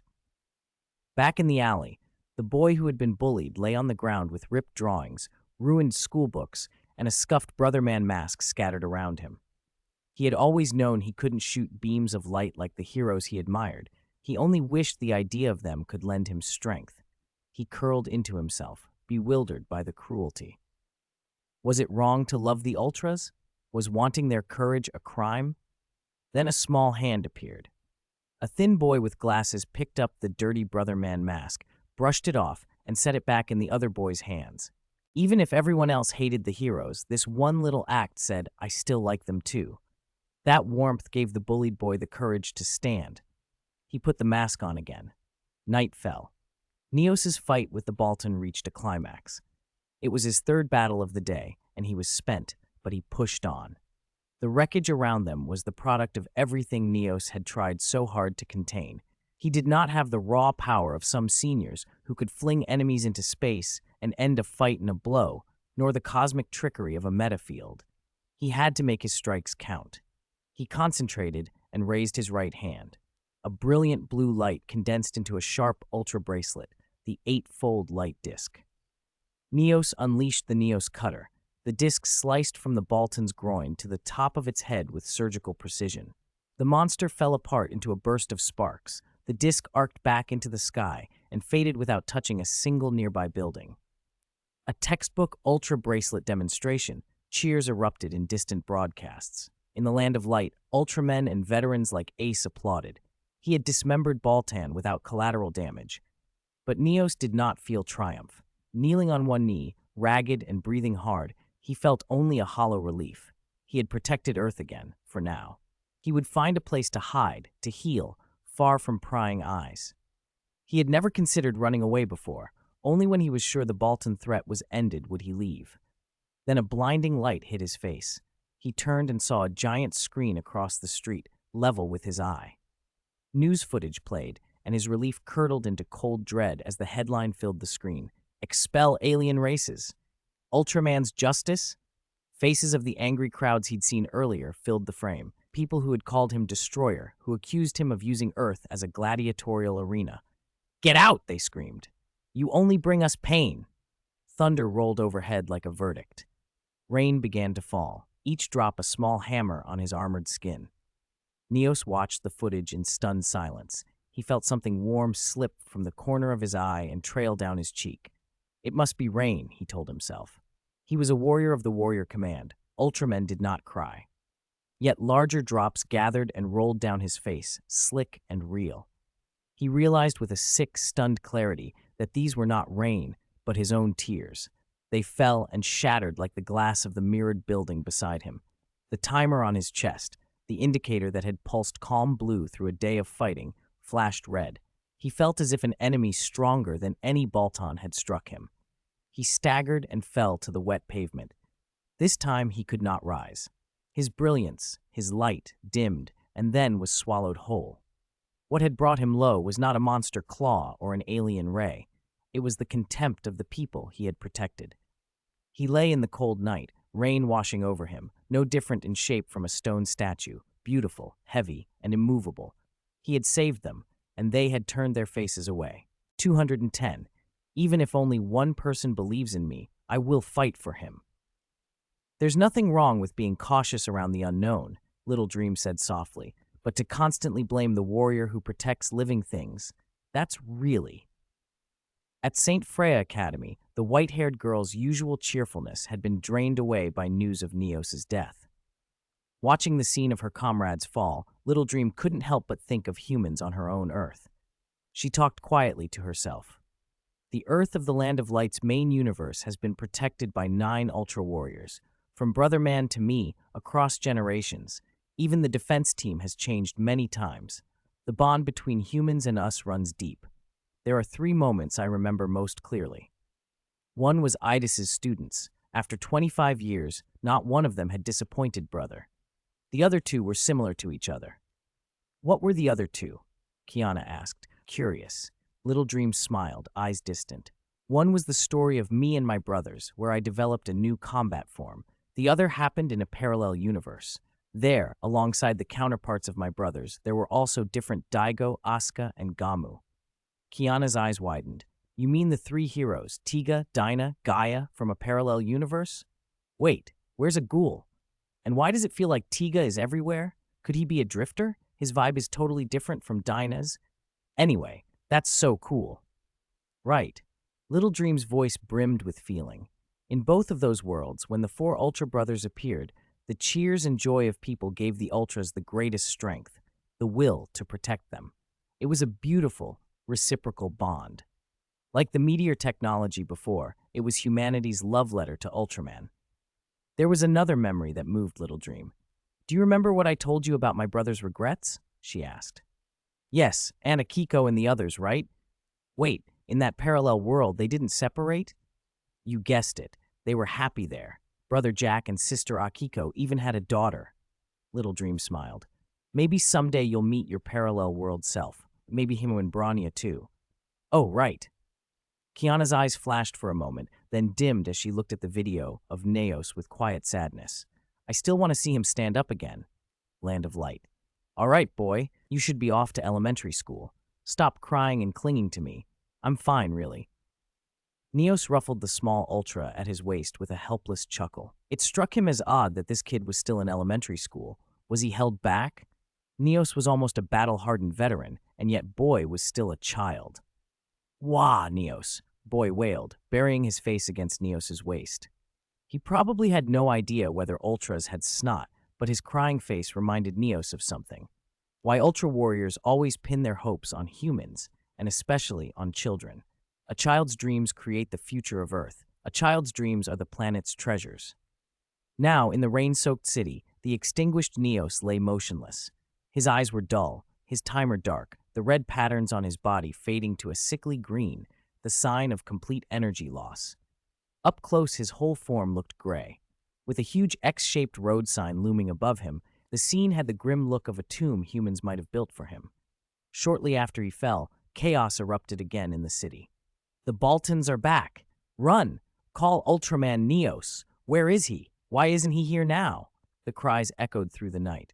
Countless viewers typed question marks. Now they finally see his value? The Baltans, sensing opportunity, rampaged again, taking cruel pleasure in destruction. People could scream until their throats were raw. No Ultra would come to save them. Through the crowd, Boy pedaled his bicycle the other way, refusing to accept Neos's fall.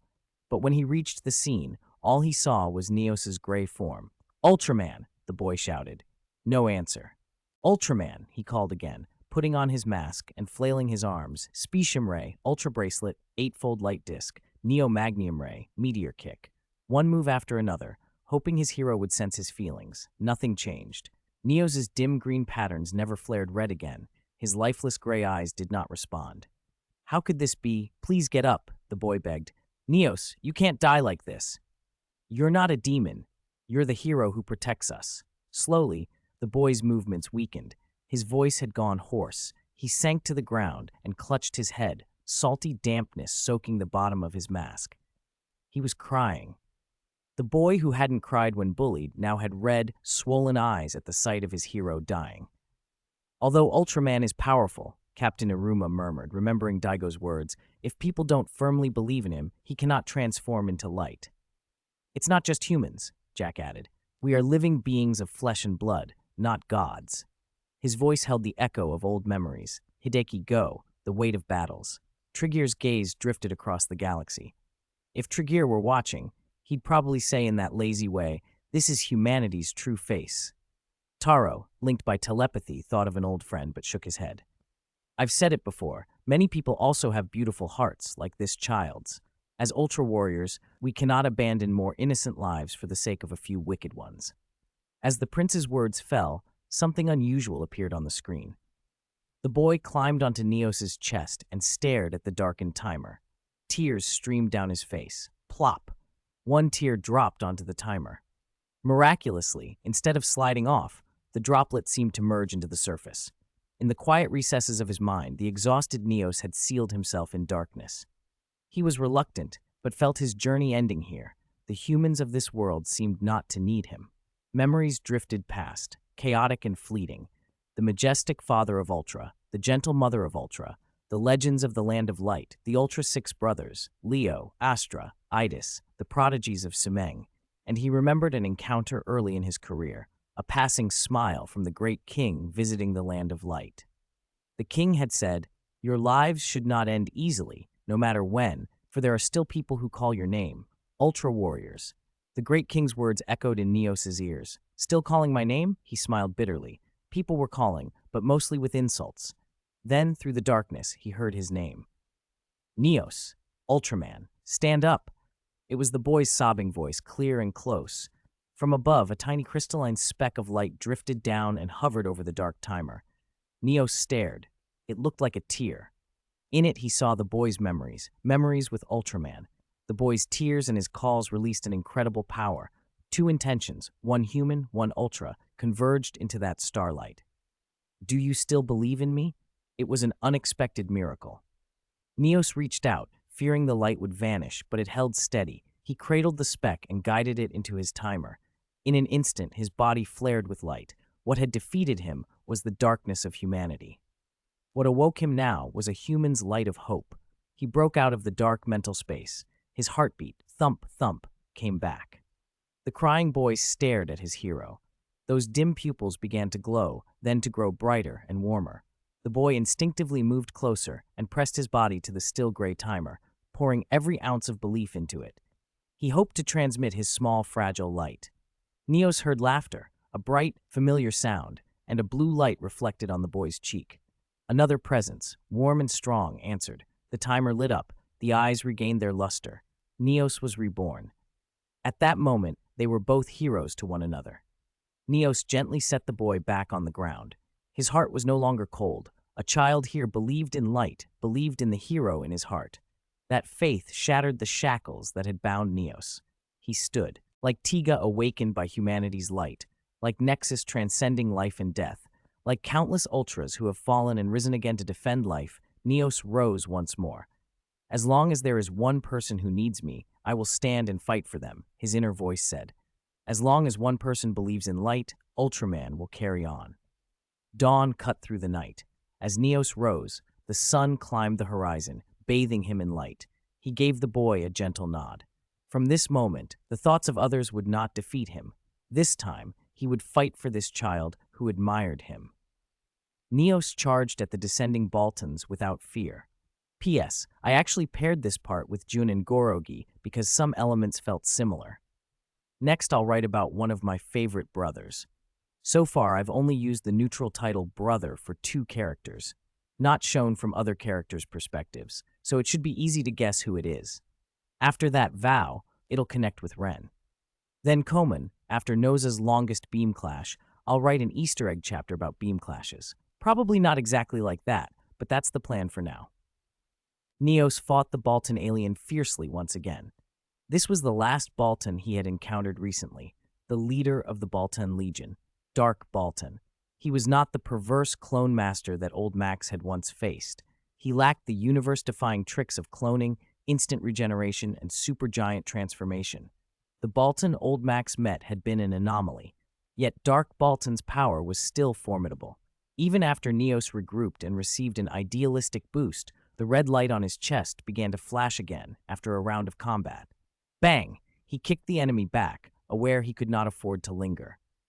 A golden aura flared from his body as he opened and closed his hands and unleashed his favorite finishing move, Neo Magnium Ray.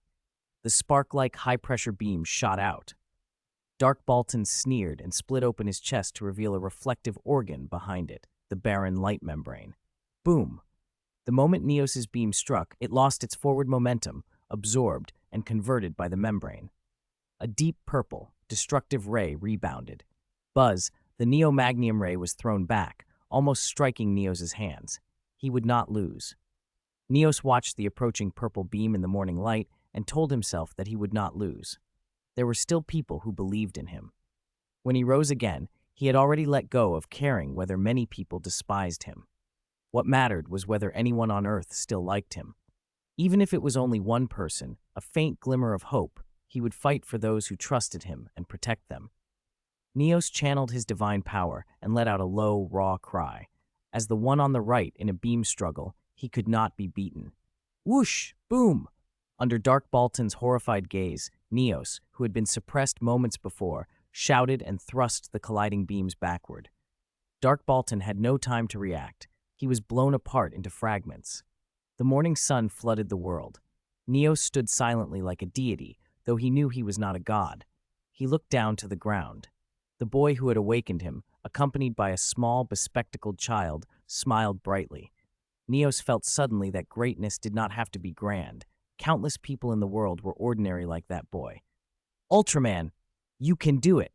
Behind the boy, countless faces were bathed in sunlight, cheering for Neos. Children, grown children, some genuinely sincere. Like when Tiga was judged by the Caryoloid, people divided themselves clearly. Some would call Tiga a demon, but many still trusted him. Who was truly sincere was often plain to see. Of course, as with Tiga, even if the gate of hell was destroyed, the Caryoloids still walked the world, and many humans would nevertheless believe in them. Some cheered because the storm had passed, because the Baltan Legion had been defeated, or simply because Neos, seen by some as a harbinger of disaster, was finally leaving. Whichever the case, Neos no longer cared. Those who liked him and believed in him would not care either. He nodded gently to those who showed kindness and then flew into the high heavens, leaving Earth behind. Easter egg Chapter 2, The Boy's Fantastic Voyage. That unlucky guy was right. The heart of passion must not be extinguished, even if it's betrayed 1,000 times. That's one reason they can become warriors of light.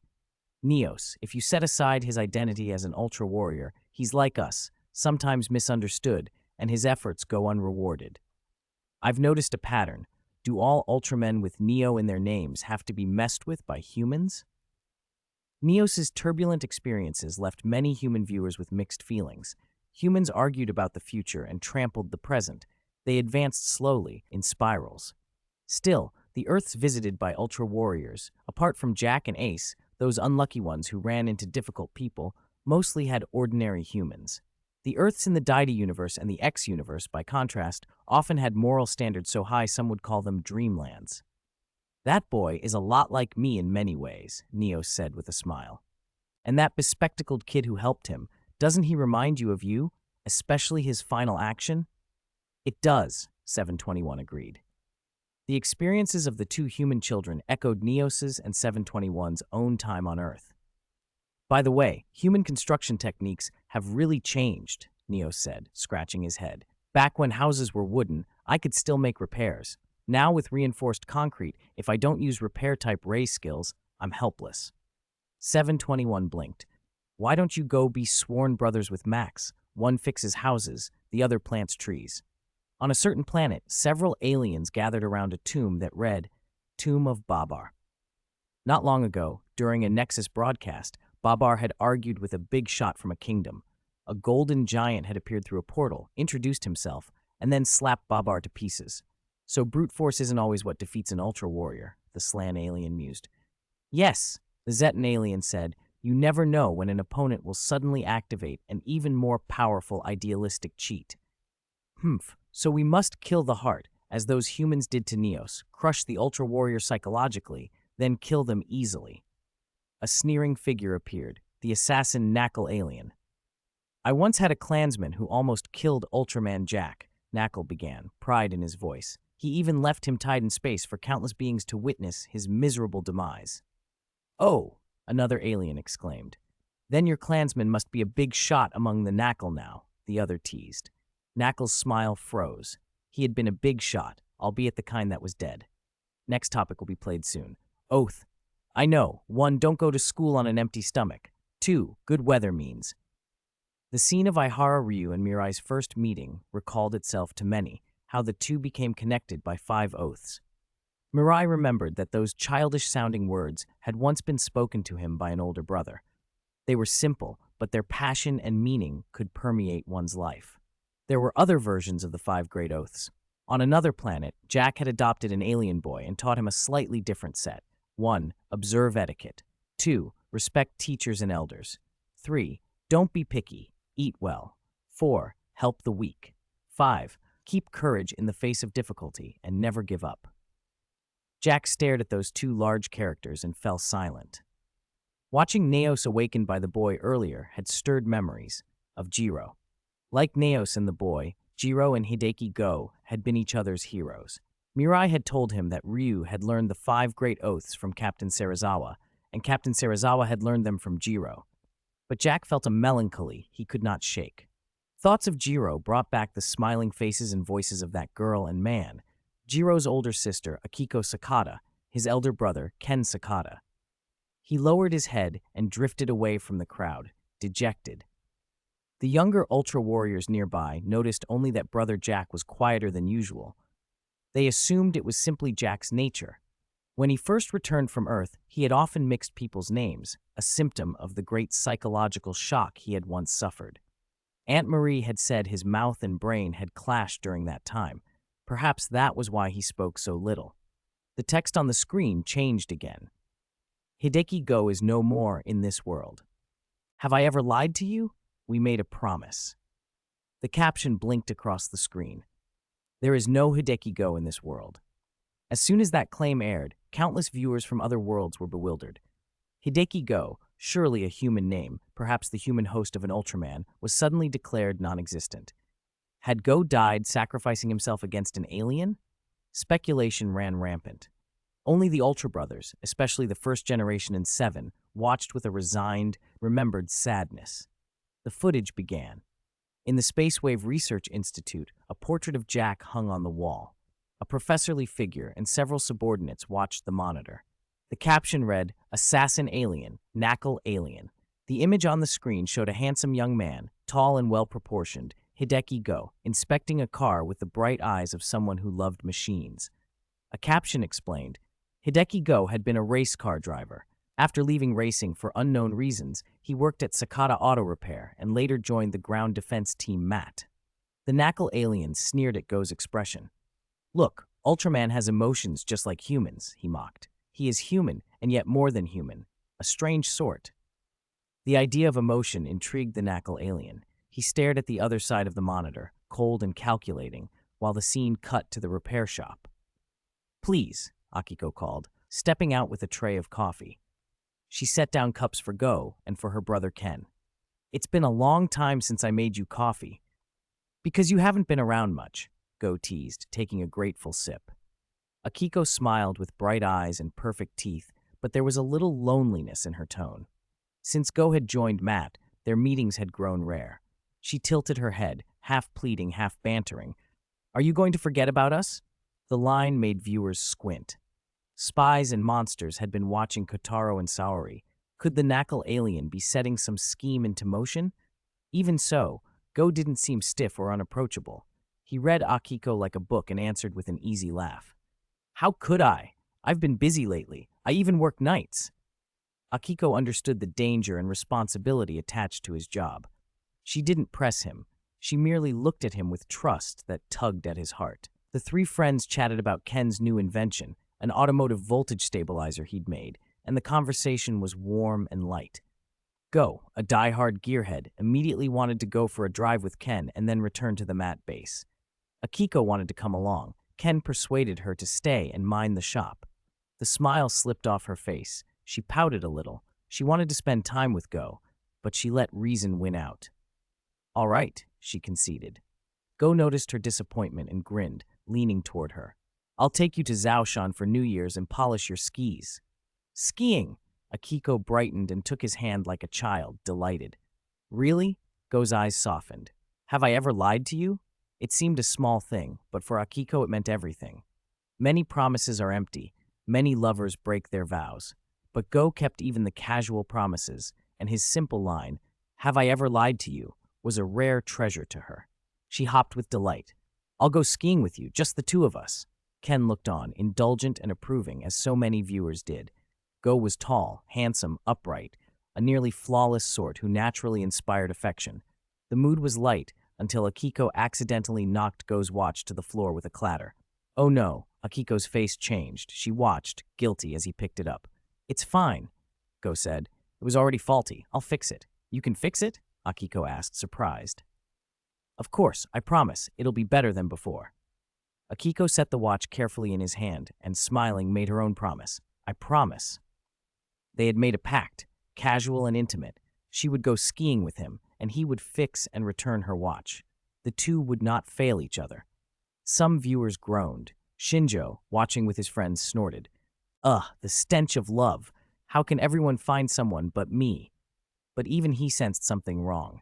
He exchanged a look with Daigo. Hiss, something's off. Most of this reeks of death flags.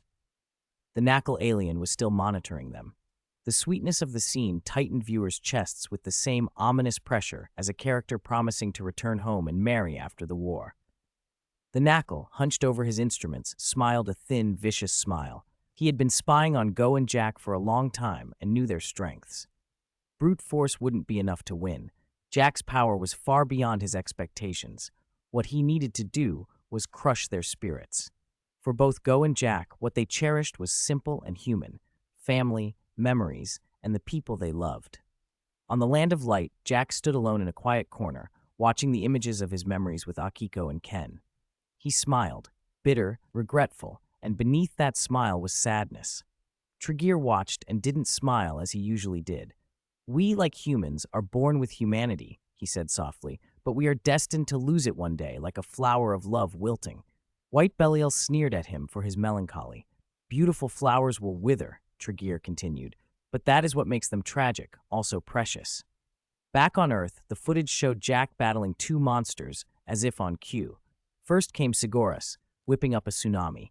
Jack used psychokinesis to repel the waves, and then brutally broke its horns and skull to kill it. Then Burden appeared. With the heirloom bracelet, Jack's power was overwhelming. Burden was torn apart by an ultra spark. The battles were unusually brutal and targeted, almost as if the monsters had been sent specifically to provoke Jack, to study his fighting. Even Go felt the scene was staged, though he had no idea it was the Knuckle aliens doing. After Go and Akiko parted, the footage followed both their paths. In the transport truck, Go and his teammates joked about the skiing trip, already imagining Akiko as his future wife. Go accepted the teasing with a sheepish grin. Meanwhile, Akiko had gone to buy a new, identical watch to replace the broken one. The shop owner asked whom it was for. It's for someone I like, she said, blushing. He's tall, handsome, kind, and thoughtful. He's just been so busy lately. The viewers' unease escalated. The situation had the shape of a classic trap: a beloved, a promise, and then disaster. On the street, Akiko walked home humming, the new watch wrapped and clutched in her hand, dreaming of New Year's skiing. A sudden screech of brakes.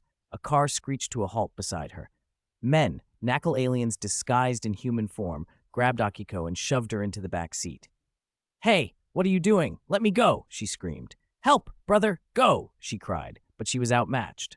Ken, in the shop not far off, heard her cries and rushed out, blocking the road.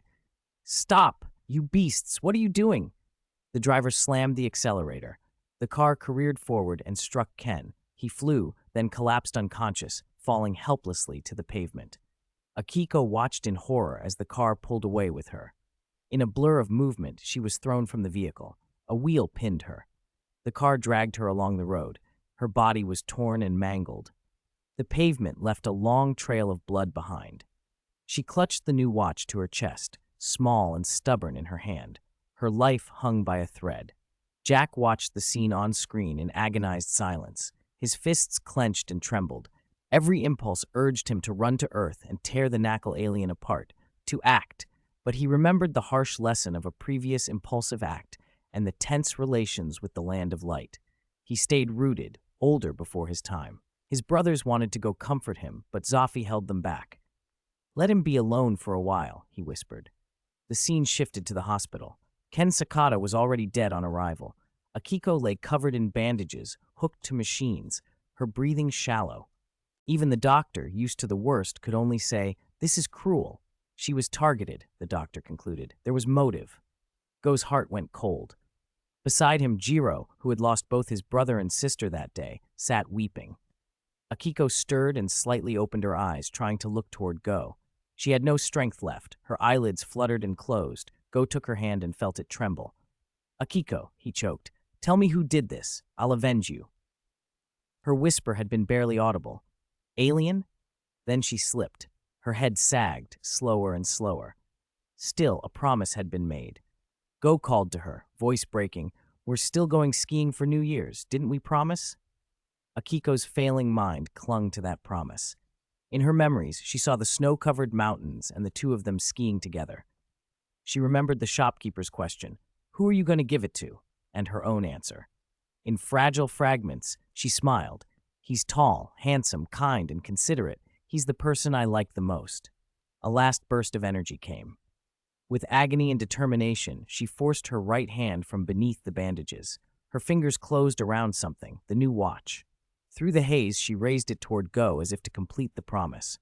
Almost within reach, her arm collapsed. Her strength failed. Her consciousness slipped away into darkness.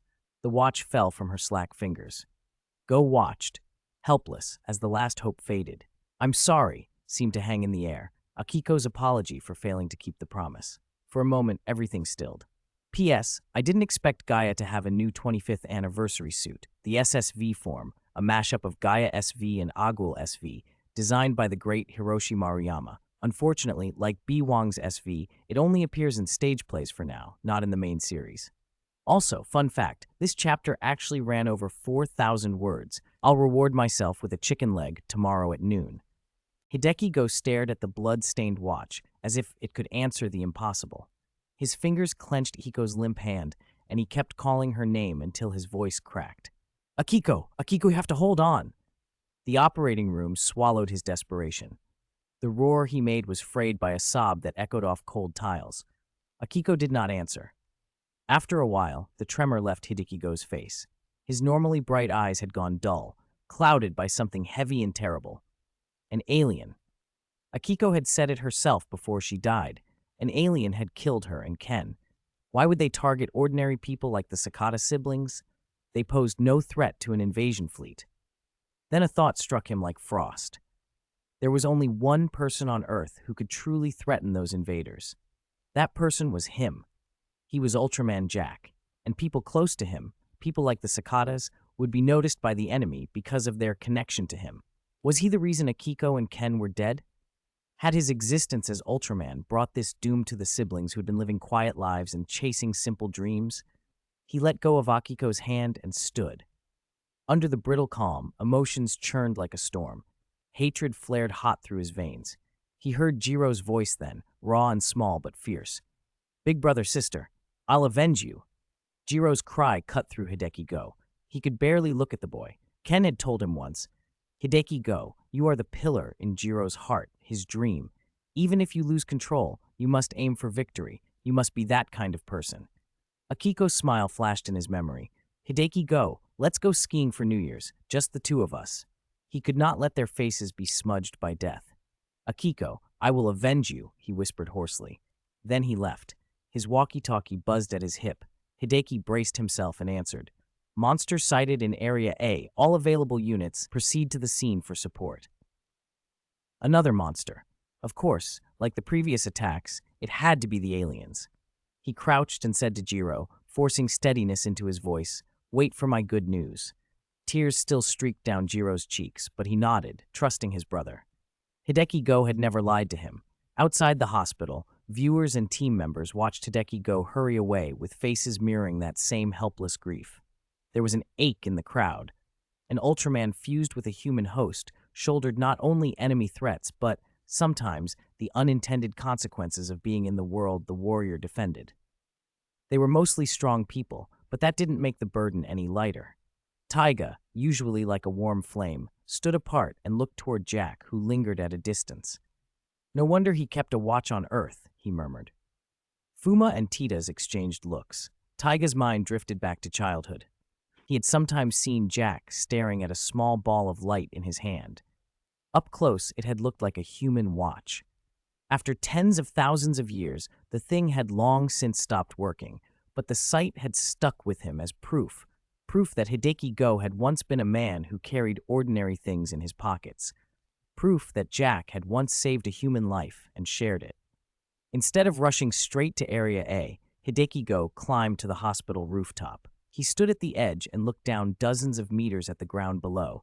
Anger, sorrow, and a steely resolve etched on his face. "What is Brother Go going to do?" someone whispered. "Is he going to transform and join the fight? Here, on the roof?" But his expression, it looks like he's about to jump. Speculation spiraled. The young members of the MAT team held their breath. Hideki Go squared his shoulders and said aloud, almost to himself, "Come on." Then he stepped forward. For an instant, his foot hovered over emptiness, and the world went very quiet. There was no transformation pose.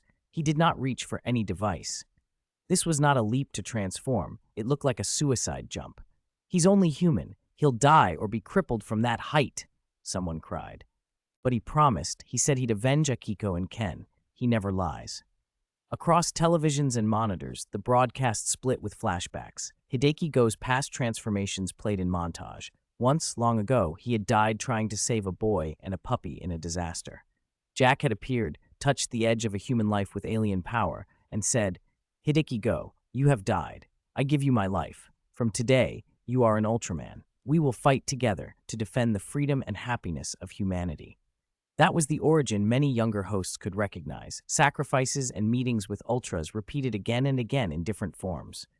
Daigo, Riku Asakura, Haruki, Kanata, their beginnings all echoed the same theme of saving others and being pulled into something greater. There were exceptions. Some merged through quirks rather than rescue, but Hideki Go's bond with Jack was uniquely, painfully intimate. Hideki did not have a transformation device. His transformations depended on will, on the moment his life was endangered. Jack often would not respond unless Hideki's survival hung by a thread. That meant many times Hideki had rushed toward danger thinking Jack would back him up, only to be crushed, burned, buried, or otherwise overwhelmed, barely alive, before Jack could intervene. He had been buried under earth and water, burned by fire, crushed by falling debris. He had charged monsters confidently, only to be beaten to near death. Only then would Jack appear to prevent a double tragedy. The pair's dynamic seemed baffling to some villains, too. One alien once assumed Hideki's uniform was his transformation device and tried to remove him from the defense team to stop him from changing. Their transformations had always felt like a paradox, like Schrodinger's cat, both transformed and not, in ways that made no neat sense. Even the comic moments threaded through the seriousness. Hideki Go's early teammate, Kishida, peppered with scientific scoffs, had once barked, "Are you questioning me, Hideki Go? Believe in science," then immediately undermined himself with, "If you believe in science, why are you fighting monsters?" Viewers laughed through the pain. Such familiarity made the tragic rooftop scene hit even harder. In the armory, Yuka glanced at Juggler and wondered privately whether any of them, if cornered, would reveal their true selves. Juggler noticed her stare and inwardly sneered. No way would he risk exposing himself, but his mind was not immune. He'd saved her before, after all. He had his own reasons to keep secrets, and the thought of them discovering his truth annoyed and oddly softened him. Back on the roof, Hideki Go's face was a mask of controlled fury. "Come on," he said again, and leaped. People held their breath. For many watching, laughter and tears had mingled through the years, because their heroes were fallible, human and alien tangled together. But this was different. This was desperation, an attempt to force fate with one final, terrible act. When Hideki Go fell, the centuries of their history and the intimacy of his bond with Jack condensed into that moment. It was, in the recorded annals and the memories of those who witnessed it, the only time a human host had forced an Ultraman to respond by literally risking his life. 214. The end of the Ultra Warriors has come. "You can't go," Jack's voice echoed in Hideki Go's heart. "You've lost your composure. In this state, you won't beat the enemy." "I will defeat them," Go shot back, pride and grief flaring in his chest. "Jack, are you telling me to stand by while my loved ones die?" Hideki Go never lies. "I promised Akiko and Ken I would make this right." "This is an alien's trap, don't you understand?" Jack warned. "If you rush in like this, then let me die," Go cried. "I refuse to keep feeling helpless." Wind screamed past them. Go shut his eyes, accepting whatever came. He preferred death to the agony of powerlessness. Jack felt the sting of that defiance. He was part of Go, shared his body and his feelings. He could not be indifferent, yet he also knew how easily rage could be an enemy's rope. In a flash, Jack's mind raced. He was influencing Go, and Go was reshaping him. As Go's anger swelled, Jack's clarity dimmed. The two of them were becoming a single, unstable whole. Enough, Jack thought at last. He couldn't truly let Go die. "Fine," he sighed inwardly. "Then we'll fight with the same anger, for Akiko, for Ken." Pure white light erupted from Hideki Go's body. A dazzling hexagram of energy flared, and Go transformed back into Jack. The act marked a turning point. Hideki Go's life as a separate man was slipping into the background. Not gone, like a drop blending into a lake, but subsumed. As Hikari once explained about merged memories, a lifetime of experience overwhelms a few decades. The drop becomes part of the lake and is shaped by it. From here on, Go would be Jack's human core, not the whole man, main body and projection. Thankfully, Go's humanity was not without influence. His drop of water still stirred Jack's lake. Jack would carry some of Go's anger and grief with him. Matched and mingled, they moved on to the battlefield. Matt's forces were already engaged with the Black King. The fight was loud and frantic, but left little lasting damage. As the sun dipped low, Jack arrived, landed, and lunged at the monster. "I will avenge Akiko and Ken," he shouted, fury driving every strike. But Black King was planted to the earth as if welded there. On contact, Jack was thrown back by an invisible wall of force and slammed hard. Every signature attack, from Specium Ray to Meteor Kick, failed to phase the creature. Even the Ultra Bracelet, his heirloom, did nothing. Move after move, Jack poured out his power, but the monster held. Panic and rage showed on his face. His heart was nothing but white-hot vengeance, yet he could not turn it into victory. The viewers watching at home blinked in disbelief. An Ultra Warrior should, in tragedy, break through and flood the world with spiritual power. Why did Jack seem weaker than ever? On a surveillance screen, the Zarabian watched with delighted cruelty. He laughed. "The end of the Ultra Warrior has come," he crowed. He had prepared specially trained and modified monsters to counter Jack, and the plan was working. Go's grief and Jack's shared anger climbed and sapped their strength. "Even the invincible bracelet has no effect," one commentator cried. "It's no coincidence," another said. "The Zarabian analyzed Jack's abilities long ago, and anger eats a warrior from within." Mebius, watching with the others, spoke softly to the little white-haired girl Kiana. "I once let anger control me too. A friend got hurt and I lost myself facing a Zarabian's taunt. Ace, brother Ace, was cheering, not because I deserved it, but because he had more reserves and thought I was burning energy too freely. Sometimes I envy him." Kiana gaped, as expected of Uncle Ace. "But Brother Jack saw through it. He saw me losing reason to anger. I always wondered how he could tell." Mebius looked far away for a moment. Maybe because he suffered the same loss. If he'd seen that other world you described, where another him lived happily with Mizukiko, he'd be sad, yes, but he'd also be glad for them. Regret remains, but grief can't be a permanent shroud. Life must keep moving. Back at the fight, the Zarabian, cautious to a fault, chuckled and then enlarged himself to join the battle in person. "Too careful?" people murmured. No, his cunning was the kind that read like a villain's textbook. He took perverse pride in the trap he had set. Under the golden sunset, the giant of light, Jack was tightly held by the monster. The Zarabian rained punch after punch on him, intent on humiliation. Jack's color timer began to blink red, faster and faster. Its glow burned in his eyes. "I can't fall here," he thought desperately. "Sun, give me energy, give me strength." But the fading sunlight, like in his first battle with Burden, was not enough. Jack's inner turmoil blocked him. Even the Ultra Bracelet could not regenerate his energy properly. Had his mind been calm, the sun's rays on the bracelet would have restored him. Had he been clear enough, a spark lance might have broken the Black King's defenses. Instead, he was choked, thrown to the ground, unable to rise. The Zarabian kicked him like flotsam, exulting. As night crept in and the sun went out completely, the Zarabian prepared his final indignity.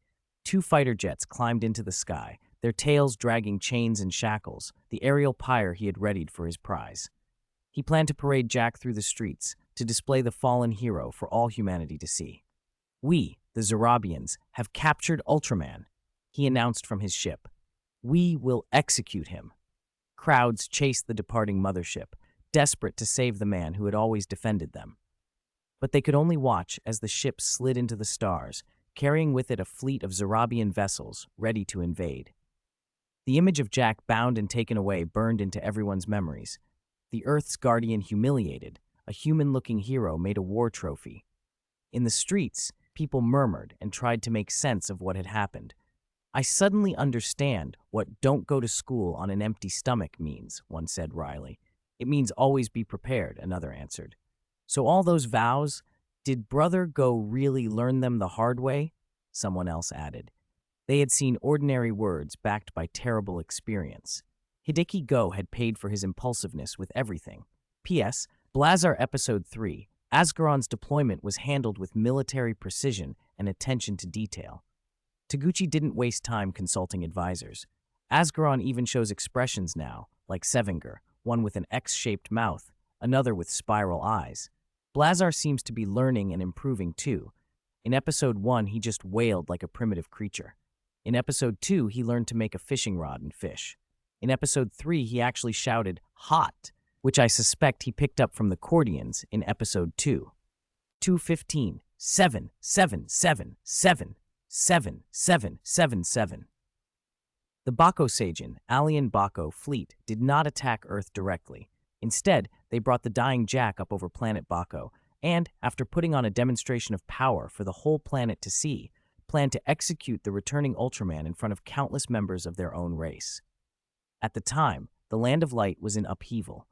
Officer Hikari's life solidification technology had leaked out, and an alien alliance led by the Betresian was desperately coveting the invention, power enough to shake the multiverse, and the war with the Land of Light had reached a fever pitch.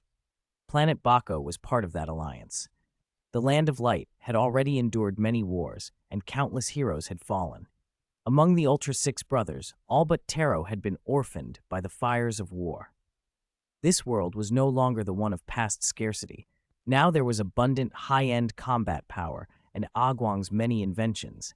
Even Earth in this universe stood among a few powerful planets, a fact attested by the dragon boat intelligence of the Panlong.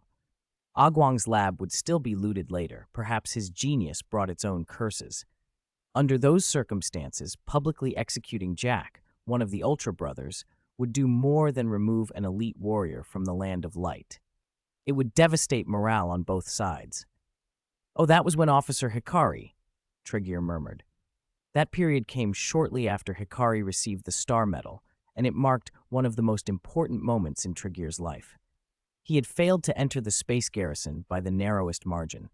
Despite prodigious talent, if a shade lacking in spatium output and raw strength, Tregear was unrivaled in diligence and breadth of knowledge. History, science, literature, biology.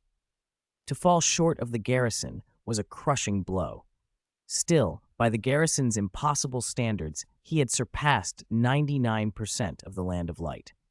His deepest regret wasn't that he'd been excluded from the security force. It was that he could no longer fight alongside Taro. The Son of the Sun had guarded him through childhood and youth, sometimes shielding young Tregear, taking blame for him, protecting him from embarrassment, studying and playing by his side. Their bond resembled, in a way, the early relationship between Kurenai Guy and Juggler, affectionate but not always fully understood. Taro hadn't perceived some of Tregear's truer thoughts. In Hideki Go's mental space, he was bound by dark shackles, numb and waiting for death. He had failed. He had failed to keep his promise to Jiro. He had failed to win. He had failed to avenge Akiko and Ken. There was no anger, no sorrow, only emptiness. He could no longer find any meaning in his existence. The people he loved, his dearest, and even himself would perish. Blinded by rage, he had been unable to take revenge. He had implicated Jack and those who trusted him. His hollow heart could not be filled. "Hideki Go, you said you never lie, didn't you?" Akiko's voice seemed to whisper in his ear. "No, I lied." He wept. "I failed to keep my promise to you all. I didn't even have the confidence to beat them. I was a fool who lost his composure." When an athlete is in a competition, he must think about winning. Even if he's behind, he must believe the final victory will be his, Ken's words echoed. Have you ever been disheartened by failure? Even if you lose control, you must aim for victory.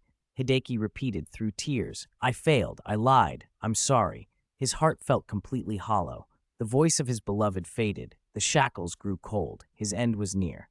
"Hideki, go, don't cry." He saw Akiko smile. "Even if you are alone, facing an endless night, you must dress all that sadness in the brilliance of possibility. You never lie, do you? You must achieve victory." Achieve victory. Ugh! A stabbing pain ran through Hideki's brow as his life threatened to slip away. The Bako Seijin had intended to mete out a gruesome punishment, dismemberment by 5 horses, but Akiko's voice lingered in his mind with one final message. Hideki, go. Someone is reaching out to you from beyond. 2 dazzling points of starlight flashed in the darkness. A melody drifted in from afar.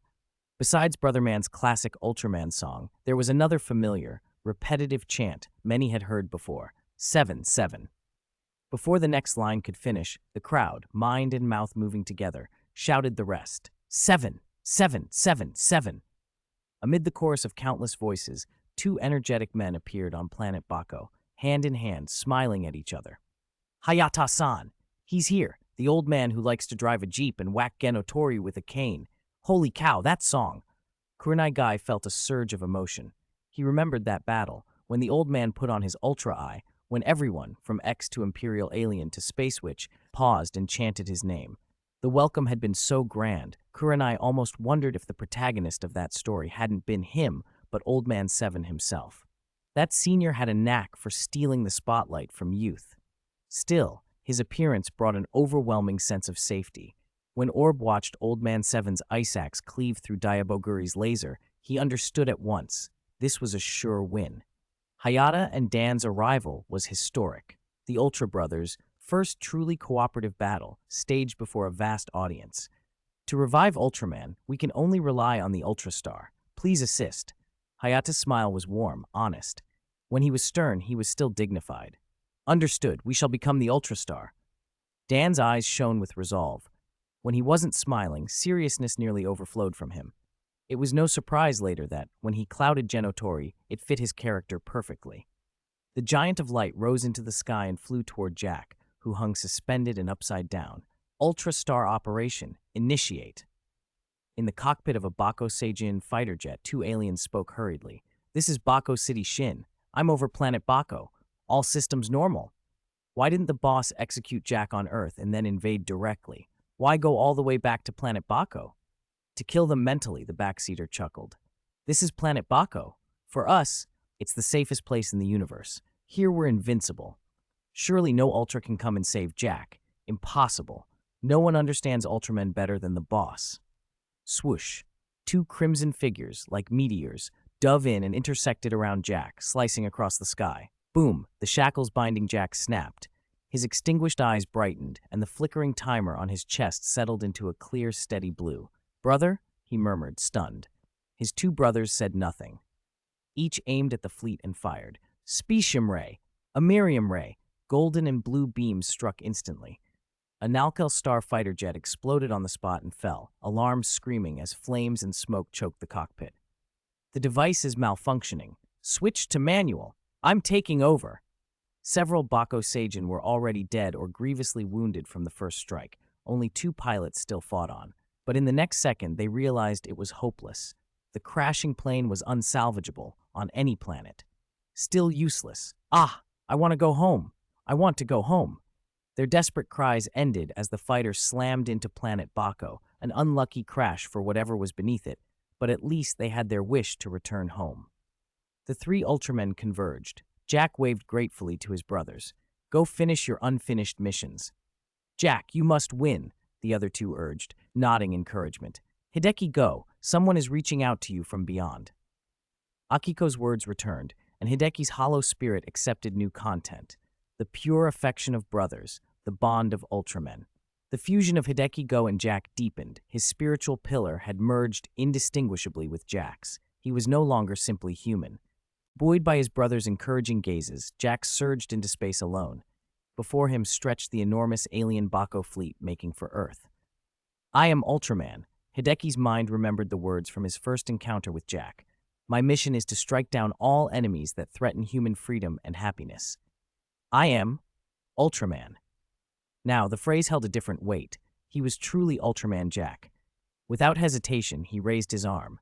A furious specium ray cut a brilliant arc through the dark void, sweeping across the overwhelming alien Bako fleet.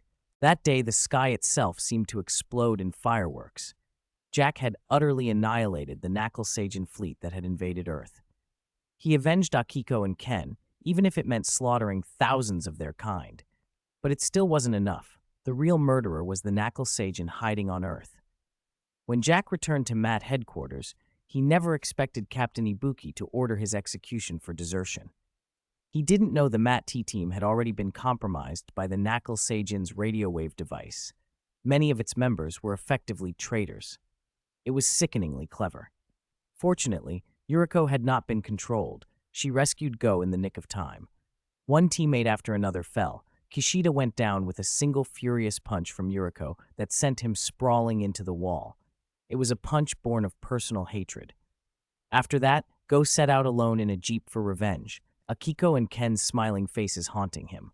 "Akiko, Sakata-kun, this is for you," he cried, but his eyes were steadier than ever. Still, he was far from composed. Fighting while drowning in rage left holes an enemy could exploit. Those watching couldn't help but worry. Ultraman and Ultra 7 hadn't come to help, and time had shown that Go's emotions severely affected his fighting. Yet there was a change. He was angry and grieving, but no longer a storm-tossed wreck. Juggler noticed it immediately. "He found a new pillar to stand on," Juggler said, eyes bright with an odd pleasure. He had grown fond of the old heroes lately. "A pillar?" Yuka asked, tilting her head. She swapped the fizzy honey drink in her hand for the coffee on Juggler's table. Juggler had been about to flick her forehead, but seeing her, he instead patted her head gently. He would have been rougher with Haruki. His former anchors were Akiko and Sakata. With them gone, his heart was empty. He almost lost himself, but when his two elder brothers came to help, the pure kinship between them became his new strength. "That sounds like Juggler's own transformation," Yuka snapped, half annoyed but with no way to prove it. Juggler smiled, amused by her expression. Teasing Yuka, fussing over Haruki, tending potted plants, he'd taken to these small hobbies like a long habit. Back on the road, when Black King and the Knuckle Seijin reappeared, Go stopped the jeep and said, "Let's end this today." This time, there was no frantic pose, no last-ditch transformation triggered by utter despair. As Go's will rose, a hexagram on his chest began to glow. Jack answered. No, Jack answered because Go answered. He wasn't unable to transform before. Now the transformation meant something different. It was the start of a true ascent. Jack charged Black King, but he no longer traded raw force in a head-on clash as in their first fight.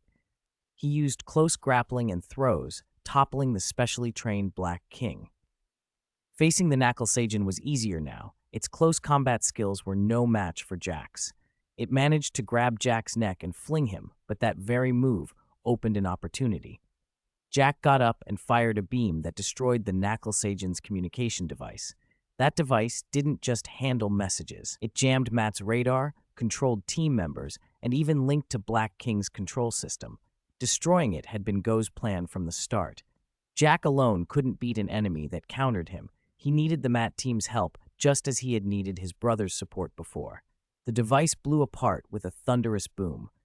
Black King instantly slowed, its eyes blanking into something almost childlike, and it staggered, mouthing 3 letters, OMO. From that moment, the bodyguard monster seemed to forget its role. The Knuckle Seijin was furious. His rage left him unsteady and impotent. Inside Matt Base, the members who weren't controlled shouted with joy. Captain Ibuki's face darkened into a serious command. "Good. Join with Ultraman. Make this decisive." Fighter jets and jeeps were sent out. The Matt assault couldn't be called decisive, but it relieved the pressure on the struggling Jack. The meteor kick forced Black King back. Even so, Black King's instincts made it savage. It pounded rocks and rained debris down on the ground troops until several team members were nearly buried and could no longer support Jack. Then Jack's color timer flashed red. Black King's roar unleashed a wave of flames that seared him. Scorched, he fell to the ground and didn't move. He seemed unconscious. Panic rippled through the audience. Would Jack fail again? On the battlefield, Go stared at his fallen giant and asked himself the same thing. 2 smiling faces, Akiko and Ken, floated before him as his motivation. He also knew that after their deaths, his heart had once been hollow. But now something else burned inside him. The friendship of his 2 elder brothers, the bond between Ultras. "I never lie. I promised I'd win," Go said, clenching his fists. The Knuckle Seijin sauntered over to humiliate the kneeling Jack and pressed a hand down on his shoulder. The giant moved. Almost in an instant, a silver fist became a meteor in the Knuckle Seijin's peripheral vision. Jack's strike connected with such force that the alien's cheek caved inward, green blood spurting. He was sent flying like a cannonball and smashed into a rock. Jack rose again, and the aura around him was sharper than anyone had seen. With a single shoulder throw, Jack tossed Black King aside.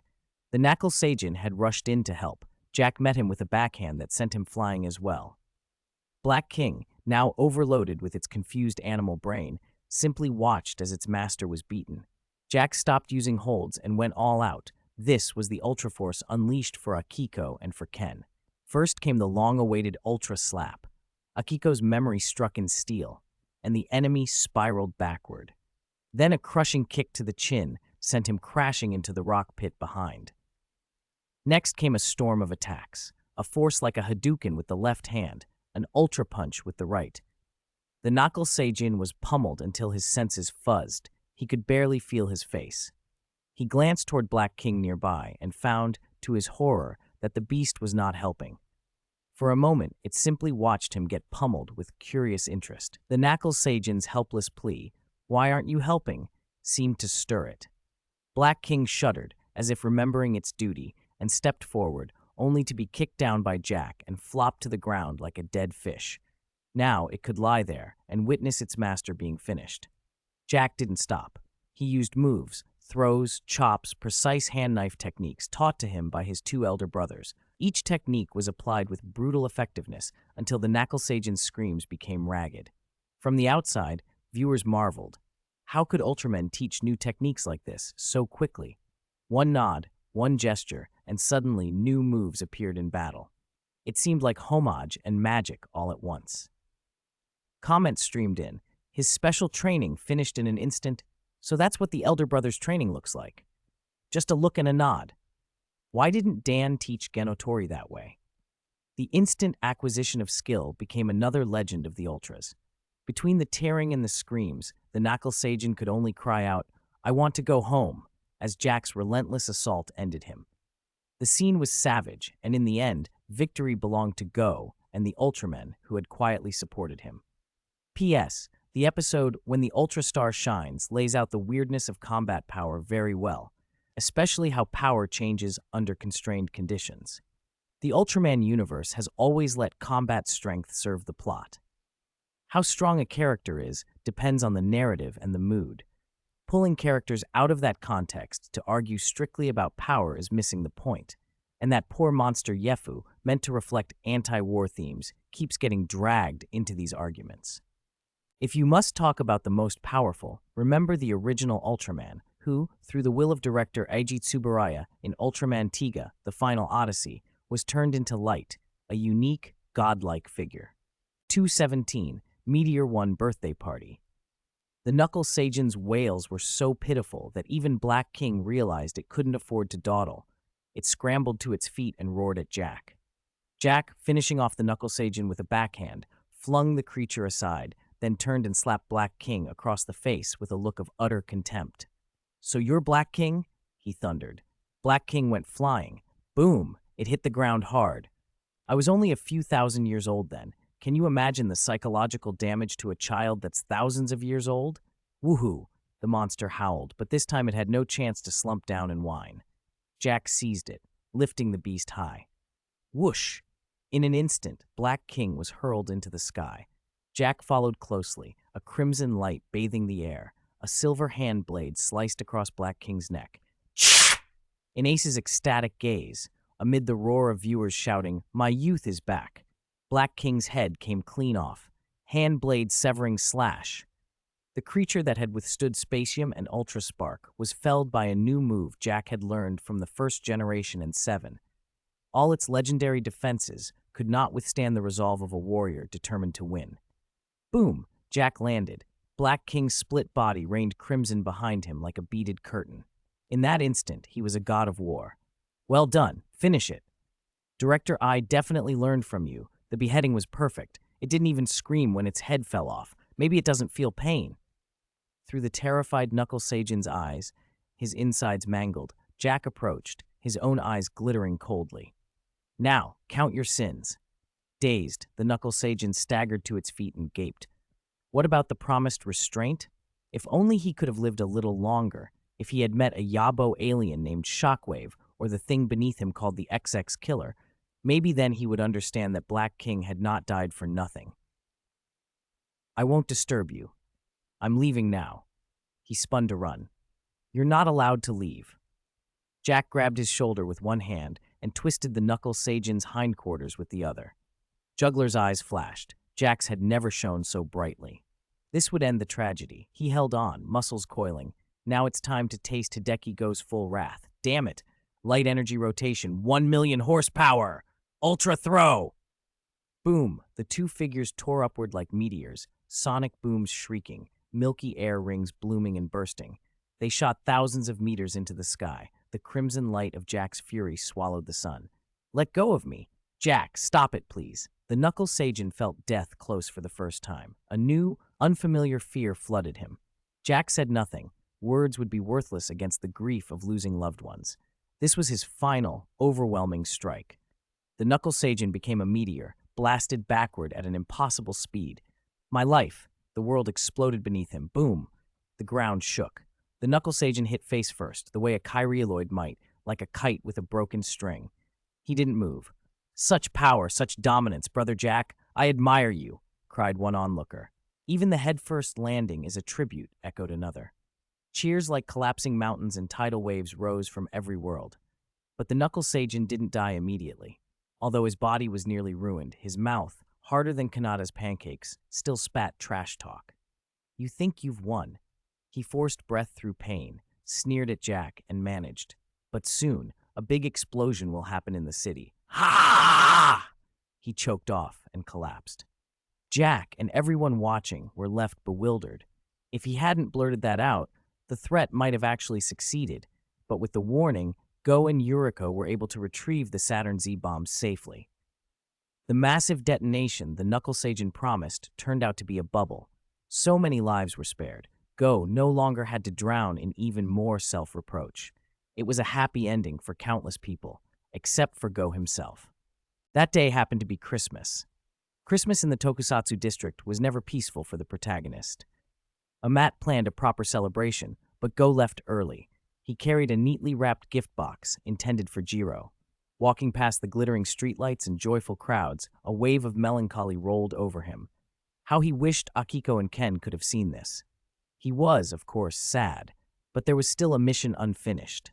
He couldn't let himself sink forever. He tucked his sorrow away, decided not to be afraid any longer, and forced a gentle smile, like a distant star. He knocked and opened the door. Inside sat a Christmas tree and Jiro, smiling. Beside Jiro was the neighbor who would help care for him from now on, that delicate, cheerful girl, Rumiko. She turned when she saw Go approaching, smiled, then looked away shyly. It was the start of her feelings for him, unrequited in the end. Go had always been devoted to Akiko. He was recognized as nearly flawless. He patted his cheeks, put on his smile, and stepped inside. Oath, Act 1, my goodness. Taiga shivered suddenly. What's wrong? His two friends asked. Do you remember Uncle Oda? Taiga said, scratching his head. The one who fought us, Yuko. The Knuckle Sajan. The three Ultras realized at once. Oda, the once fighting Knuckle Sajan, had been thoroughly defeated by Uncle Jack, his fighting spirit broken. More importantly, Oda had been a Knuckle Sajan who brought Black King to fight 2-on-1, and he had chosen Sunset to duel Jack. They'd been dancing across Jack's landmines the whole time. If Jack hadn't been the reasonable warrior he was, if Oda had been less fortunate, sparing him might have been a fatal mistake. Hey, speaking of Yuko, Taiga added, when should we go back to see him? We haven't been in touch for a long time. On the other side of the scene, Old Man Seven took Jack by the arm. Jack had been brooding. Seven's expression was calm but secretive. Follow me. Many warriors of the space garrison fell in behind them, smiling. Even the young ones like Taiga couldn't hide their grins. Do you know what day it is today? The first generation asked with a smile. Jack shook his head, puzzled. Hikari produced a delicate human instrument that could check Earth time, the gift the Panlong crew had given them, and announced, according to Earth time in this universe, today is January 30th. January 30th? Jack's face changed as memories stirred. Dream, the youngest of the Ultra brothers and beloved by all, stepped forward holding a human-scale racing car with careful hands.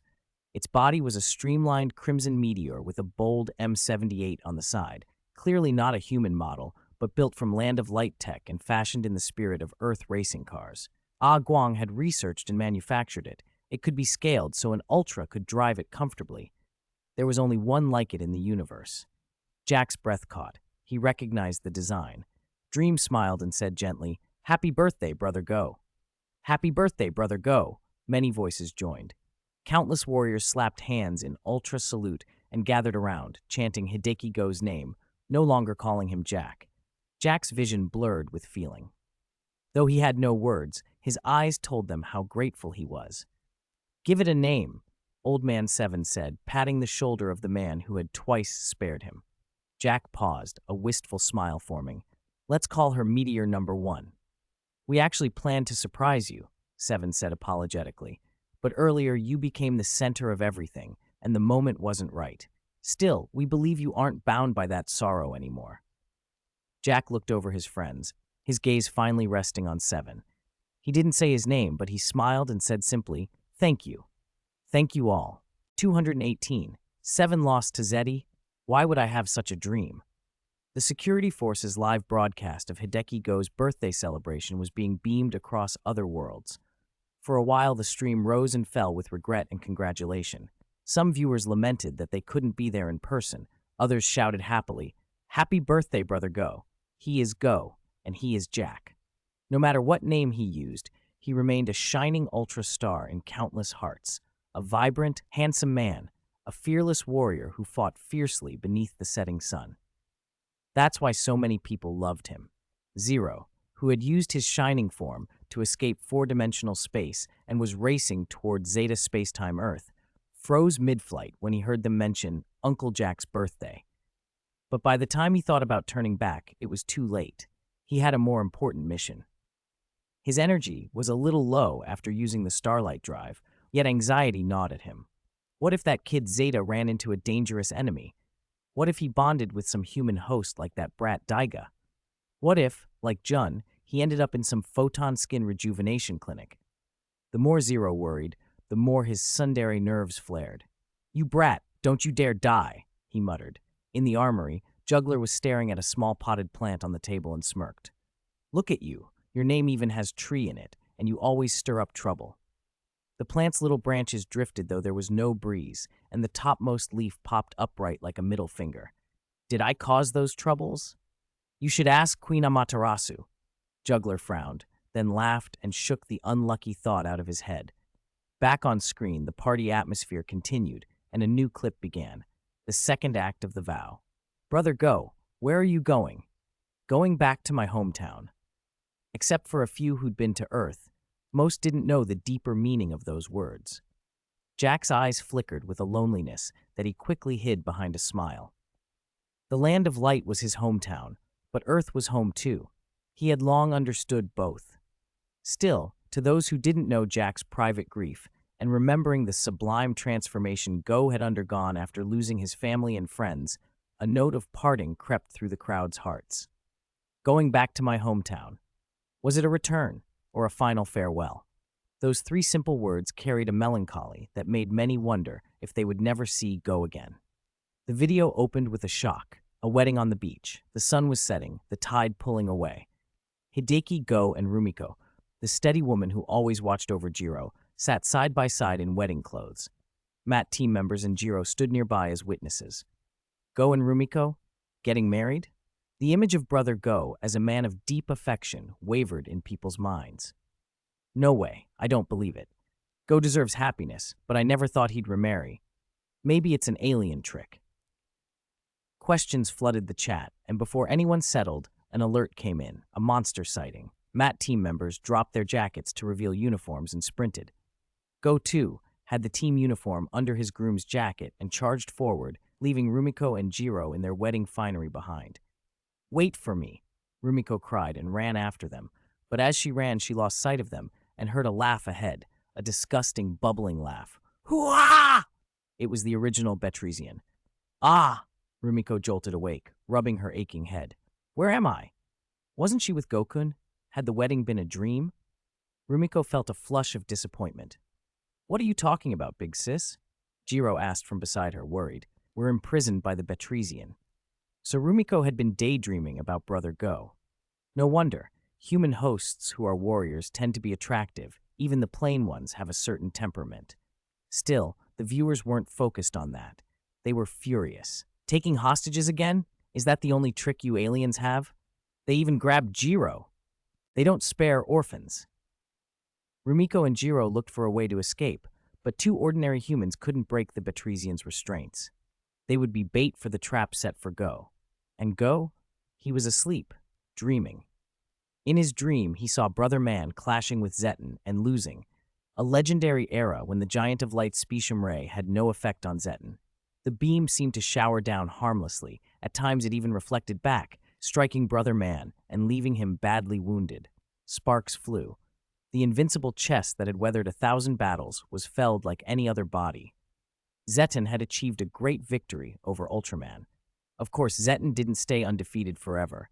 The Science Special Search Party, SSSP, soon beat the monster with glass and sky-piercing missiles. But in Go's dream, the memory of that rare defeat was vivid. Go woke up with a curse. What the? Ultraman 7 lost to Zeddy. Why would I dream that? And who are those two little girls? Countless viewers blinked. How could someone say more alarming things in such a terrified tone? Brother Man and Old Man 7 exchanged puzzled looks. The Zeton people scratched the single eye on their heads. Who is Zeddy? More questions followed. How could Go be calling other names? And then another scene. Jack's early loss to Burden, his flight toward the sun to try and absorb stellar power, and the arrival of Ultraman 7, who handed Jack the Ultra Bracelet. Handed wasn't quite right. That bracelet was a family heirloom of Jack's. And under the baffled gaze of everyone, Jack thanked Seven with a simple, "Thank you, Taro." Taro. Tregear rubbed his eyes in disbelief. Taro with a mohawk? That wasn't the son of the sun he knew. Young Taro would never have driven a jeep to help young Tregear train. Someone joked that maybe Go had fought Jack at first, and their memories got mixed. But that made no sense. The two of them usually got along fine, even if Jack sometimes transformed only after Go had been tortured. The more reasonable explanation was exhaustion and trauma. Both human and Ultra had been through too much, and sometimes the mouth couldn't keep up with the brain. Back in the space garrison, the birthday celebration felt oddly strained. The Crown Prince tugged at the old Seven and waved his hand. "Which one of us is which?" he asked, then dragged Zaffi and the original Ultraman into the fray. "Which one is which?" Jack looked at Taro as if he were a child, puzzled. The camera zeroed in. "Taro, I can tell them apart. It's just that during that period my mouth couldn't keep up with my thoughts," he said. "No, you tell me who's who first," Taro snapped. Jack glanced at each brother and then named them correctly. Even the lookalikes like Libut, Neos, and 721. He was fine. People breathed easier. Everyone has an off moment. Sometimes you say things before you realize what you meant. Back on Earth, Go shoved the weird dream aside and realized Rumiko and Jiro were missing. The phone rang. He expected it to be them, but when he answered, a rasping, honking voice said, "Are you Hideki Go?" The Betresian sneered over the line. "If you want to see them, come to the National Stadium." Alone. Go had no way of knowing the speaker was an alien, but dread rose in his chest. He drove to the stadium. There he saw the hostages and the Betresian blocking the path. In the distance, Zeton strutted proudly. Viewers were baffled. Why did this Zeton behave so differently from the Zeddy in Go's dream? And why did Zeton on screen look so different from legendary listings? One version dirty and limp, the other like a hulking opponent who could beat Brother Man. It was the kind of disappointment you get when a bag of chips is mostly air. One thing advertised on the package and something else inside. Why was the Betresian always the one bringing Zeton to fight? What were the Zeton Star people doing? Millions of single-eyed Zetons tuned in and fumed. No Zeton on Zeton Star? No Galaxy and Ultraman Galaxy fight? That made no sense to them, either. Just as Go was about to transform, the original Ultraman sent him a telepathic stop. The Betresian began its explanation, crowing over the plot. In short, they couldn't get Hikari, so they planned to invade the Land of Light, snatch Hikari, and his life solidification technology and make him the bandit chief scientist. The Shockwave Galaxy Killer and the combined fleet were attacking the Land of Light on a sacred F2 link. That was background detail. The key, the Batresian crowed, was this sentence. The plan to eliminate Ultraman was decided by Zoffy. What? The room, the Land of Light, alien factions, even kingdoms, fell silent. Eliminate Ultraman? Zoffy? The Batresian's words were clear and audacious. All eyes turned to Zoffy. Security forces went on alert. Zoffy looked as stunned as everyone else. What nonsense was this? He had fought bravely on the front lines. Every star medal on his chest had been earned in real combat. It was slander. Belial of the kingdom watched with interest. He'd always suspected Zoffy wasn't ordinary. Zoffy's later achievements far outstripped expectation. Belial, even while grumbling, "You made it, Zoffy," admired the prodigy inside. But this charge, this was something else. White Belial chuckled. "Let me see what secrets you hide, kid. P.S. Don't worry, a proper explanation will come later to clear the adult's name. Playing with this translation gag will have its payoff. Also, I have to complain. The Zeton in Ultraman Jack is ridiculous. The original Zeton gives an impression of hardness and toughness. The Jack-era costume and demeanor look limp and tired. Its horns wobble like something exhausted, like a creature that's overused its energy.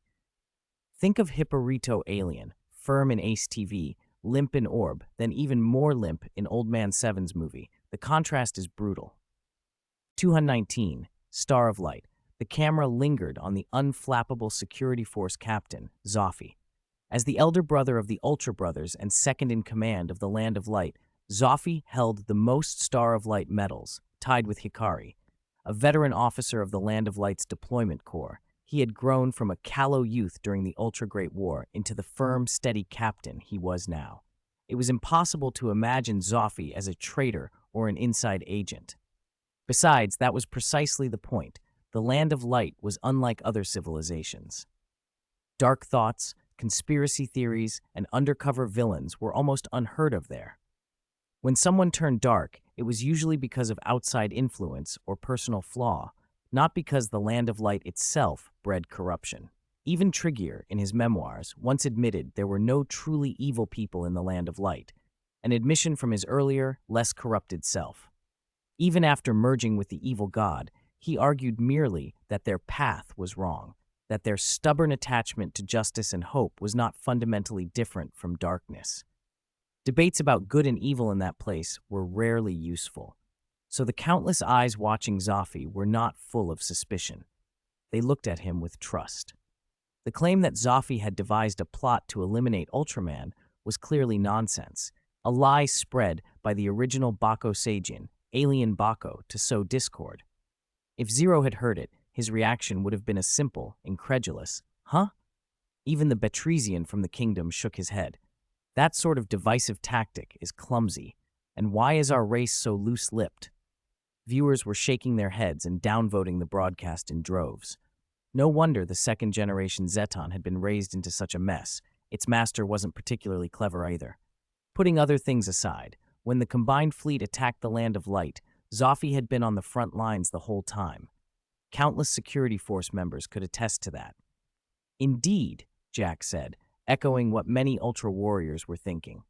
How could a few words from alien Bako shake Brother Zoffy's standing? Yet what he said then wasn't so simple. The audience leaned in. Was there more to the story? Jack continued. What he meant was this. During that time, the Alien Alliance's forces attacked the Land of Light and its galactic branches to seize Hikari's life solidification technology, intending to eliminate Ultraman. But it's not just that, Jack's tone sobered. Alien Bako did say the plan to eliminate Ultraman was decided by Zoffy. That's a lie, yet it's also true. A lie in the truth? Old Man 7 mused, then analyzed. Even a truth can become a lie through an information gap. Is that what you mean? Exactly. Jack nodded and unfolded the truth slowly. This Zoffy is not the same Zoffy. The statement caused an uproar. What does that mean? Two Captain Zoffys? A parallel space-time counterpart, like Beto? But how could Captain Zoffy go dark? Forced corruption? Questions cascaded until Jack finished. I can't be certain myself, but the Bako Seijin are known as Answer All Aliens. When I pressed him, he said he'd only heard the rumor secondhand. Jack's gaze sharpened. and he spoke words that sent ripples through the land of light and across the universe. In a terribly distant universe, so far beyond our charts that probably only the king knows of it, there exists another land of light. No, he paused, choosing his words carefully. It isn't called the Land of Light. Its name is Star of Light. Star of Light Universe. Earth. The timeline. Shortly after Lipia first arrived on Earth, Shinji Kaminaga felt something like awe at the name. A civilization so similar to their own, yet divergent, was almost unimaginable. It was not only technologically advanced, but carried the dream of human society at its apex. Brothers, family, lovers, bonds, and emotions prized alongside divinity. The M87 Nebula, by contrast, prized absolute rationality and minimized emotion. It produced beings who wore detachment like a garment. Lipia, unlike that detached god, had resonated with this other world, its Ultramen, its humans. The idea of Ultraman as a human-given codename intrigued him. Lipia didn't reject the name. He was fascinated by the differences. Ultramen with timers, those with broad chests, Ace with his Ultra bracelet slashing enemies, so many unique warriors. It felt like a kindred echo, a warm resonance for a kind of closeness he rarely experienced. But Jack's words, Zophi had plotted to eliminate Ultraman, struck Lipia as confusing. How could that be? Wasn't Zophi the only one who came to Earth? Jack filled in the final pieces. From what Alien Baco told me, there are indeed individuals called Zophi and Ultraman over there. Due to some dispute, Ultraman appears to have been attacked by Zophi, but Alien Baco didn't know the details. Star of Light. The name gave viewers a chill, despite differing by only one character from the Land of Light. If the multiverse contained another civilization so close to their own, countless implications followed. I'll dispatch members of the Space Security Bureau to investigate this, Zophi said at once. With that, the immediate confusion eased, leaving him no more to explain. Everyone's attention drifted back to Brother Go's desperate fight on Earth. But the name Star of Light had been planted in minds across the cosmos. On the screen, Alien Baco's lies and the mental strain they'd caused made Go realize the situation was more complicated than it looked. If he faced Zetan alone, it might be a trap. If he failed, it would be a stain on Brother Man. The alien had said, "At 5 o'clock today, I will execute these two humans." Akiko and Ken's faces flashed through Go's mind. He stared at Jiro and Rumiko. He would not allow the people around him to suffer as Akiko and Ken had. "All right, Zetan's on me. Jiro, Rumiko, I will get you out of this," he said, then turned and hurried back to base to seek help from Matt. Zetan's assault had begun in earnest. The ground tiger was fully deployed, but the battle produced little more than spectacle. Mehmet's two Air B Unit 1 fighters crashed one after another, and the ground teams couldn't land any effective blows. Didn't they inherit black technology from previous generations? Brother Man murmured. If the Science Special Search Party's tech was still around, how could Zetan run rampant like this? Then he remembered. On Earth in this universe, defense technology was unique to each generation. Careless administrators constantly disbanded and reorganized teams, and knowledge didn't always carry forward. While Emmat had thrown everything it had at the monster, Alien Baco, true to his role as scientist and saboteur, had struck Matt T's home base. He'd blown up the armory and leveled the airfield. All that remained of Matt's heavy firepower was one barely functional Air B Unit 1, salvaged from the wreckage and barely airworthy after hasty repairs. But fuel was a problem. 10 minutes worth at most. There was a collective, resigned sigh among the team. 10 minutes wasn't enough for Air B Unit 1 to beat a monster like Zetan. It was a fight to the death. Go swallowed and said, 10 minutes is enough. I'll do it. He understood the mission's difficulty, but he could not stand and watch his friends die again. Only he could take on what was, for all practical purposes, a suicide run. If we don't stop Zetan, Earth won't be safe. Perhaps not even the universe, he added, the words carrying deeper meaning than the others could guess.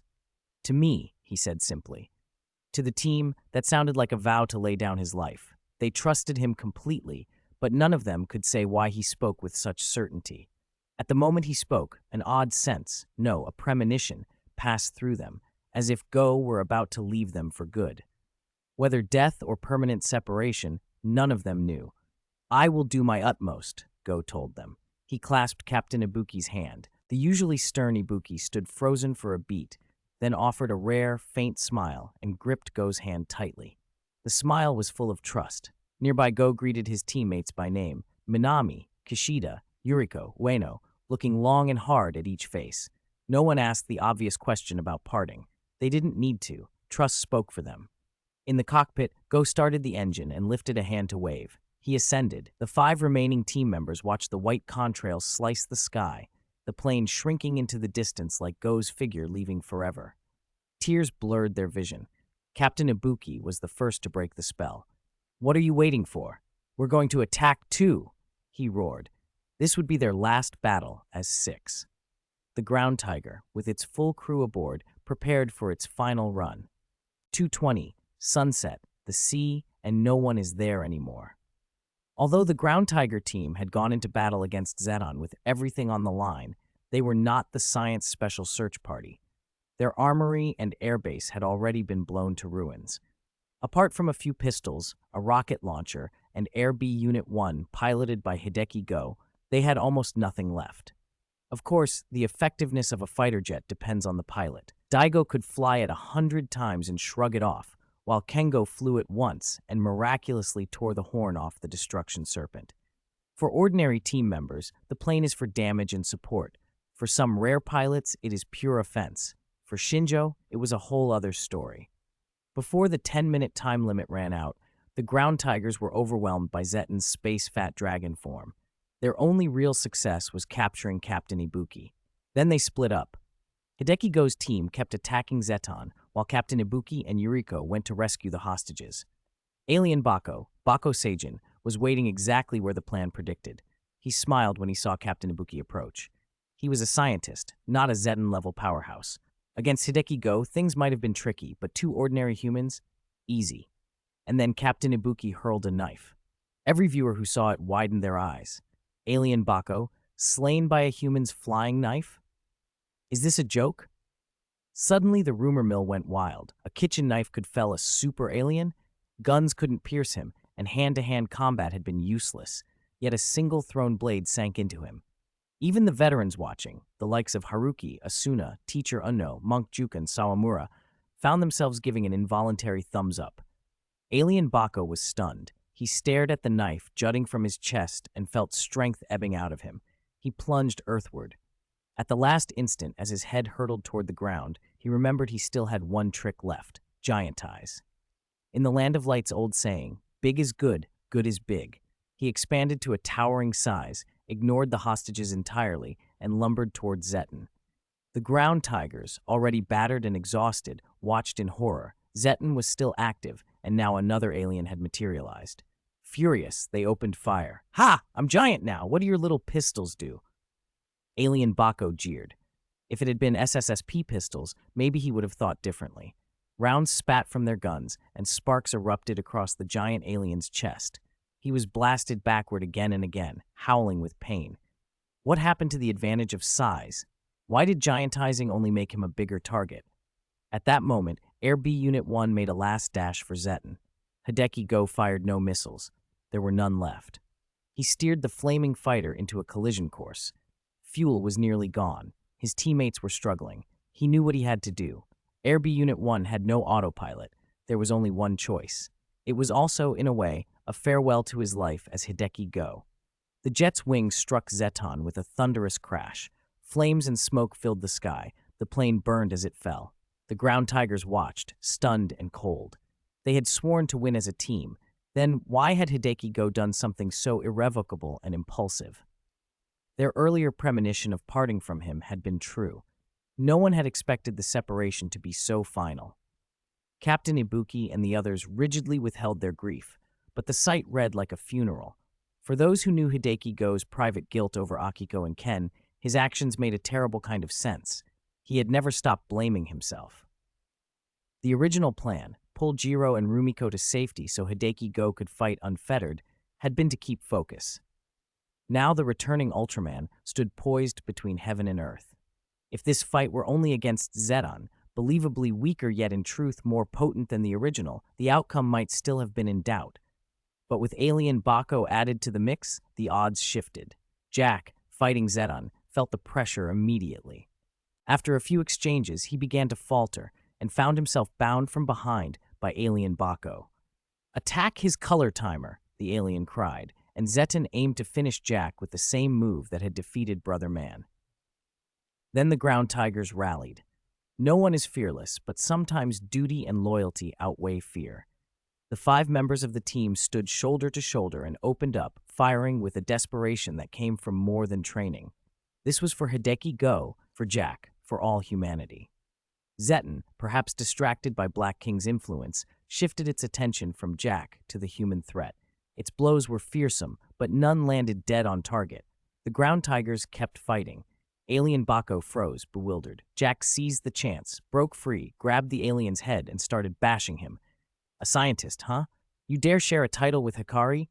Jack saw red and kept hitting until the alien saw stars. When he looked up and found his team endangered again, he threw himself between them and Zeton.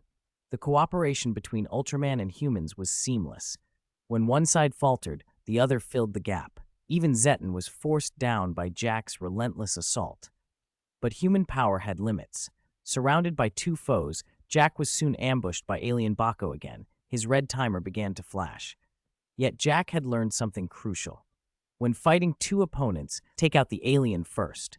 The invincible bracelet flared. A silver-white spear materialized in Jack's grip, the Ultra Cross Spear. The blade angled past Zeton and pierced behind him. Flesh tore with a terrible sound as the spear drove into Alien Baco's back, right through his heart. Alien Baco trembled and collapsed. He could not understand how, whether giant or small, he had become so vulnerable to cold steel. Captain Ibuki's knife still protruded from his body. Zeton, standing before him, had not even tried to block it. Strange questions that could only be asked in the afterworld. With Alien Baco dead, his hold on Zeton vanished. The creature, deprived of its master, went dull. Jack abandoned any prolonged duel. He remembered that grim dream, Brother Man felled by his own beam, and kept his strategy clear. He lifted Zeton high with a roar, executing the countermeasure drilled into Security Force cadets for Zeton. Light energy rotation, Ultra Hurricane. A storm of power spun the creature into a tornado and flung it skyward. Then Jack called down a perfectly formed specium ray. The beam cut through the air and struck Zeton. The explosion obliterated Zeton 2, the space fat dragon, reduced to dust. The battle was over.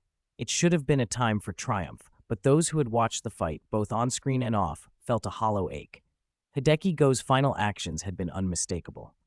He had made a farewell for himself. Akiko was gone, and perhaps his only wish had been to be where she was. Jack's own path could not stop. The Land of Light required him. So Hideki Go had taken the plane on a course to crash.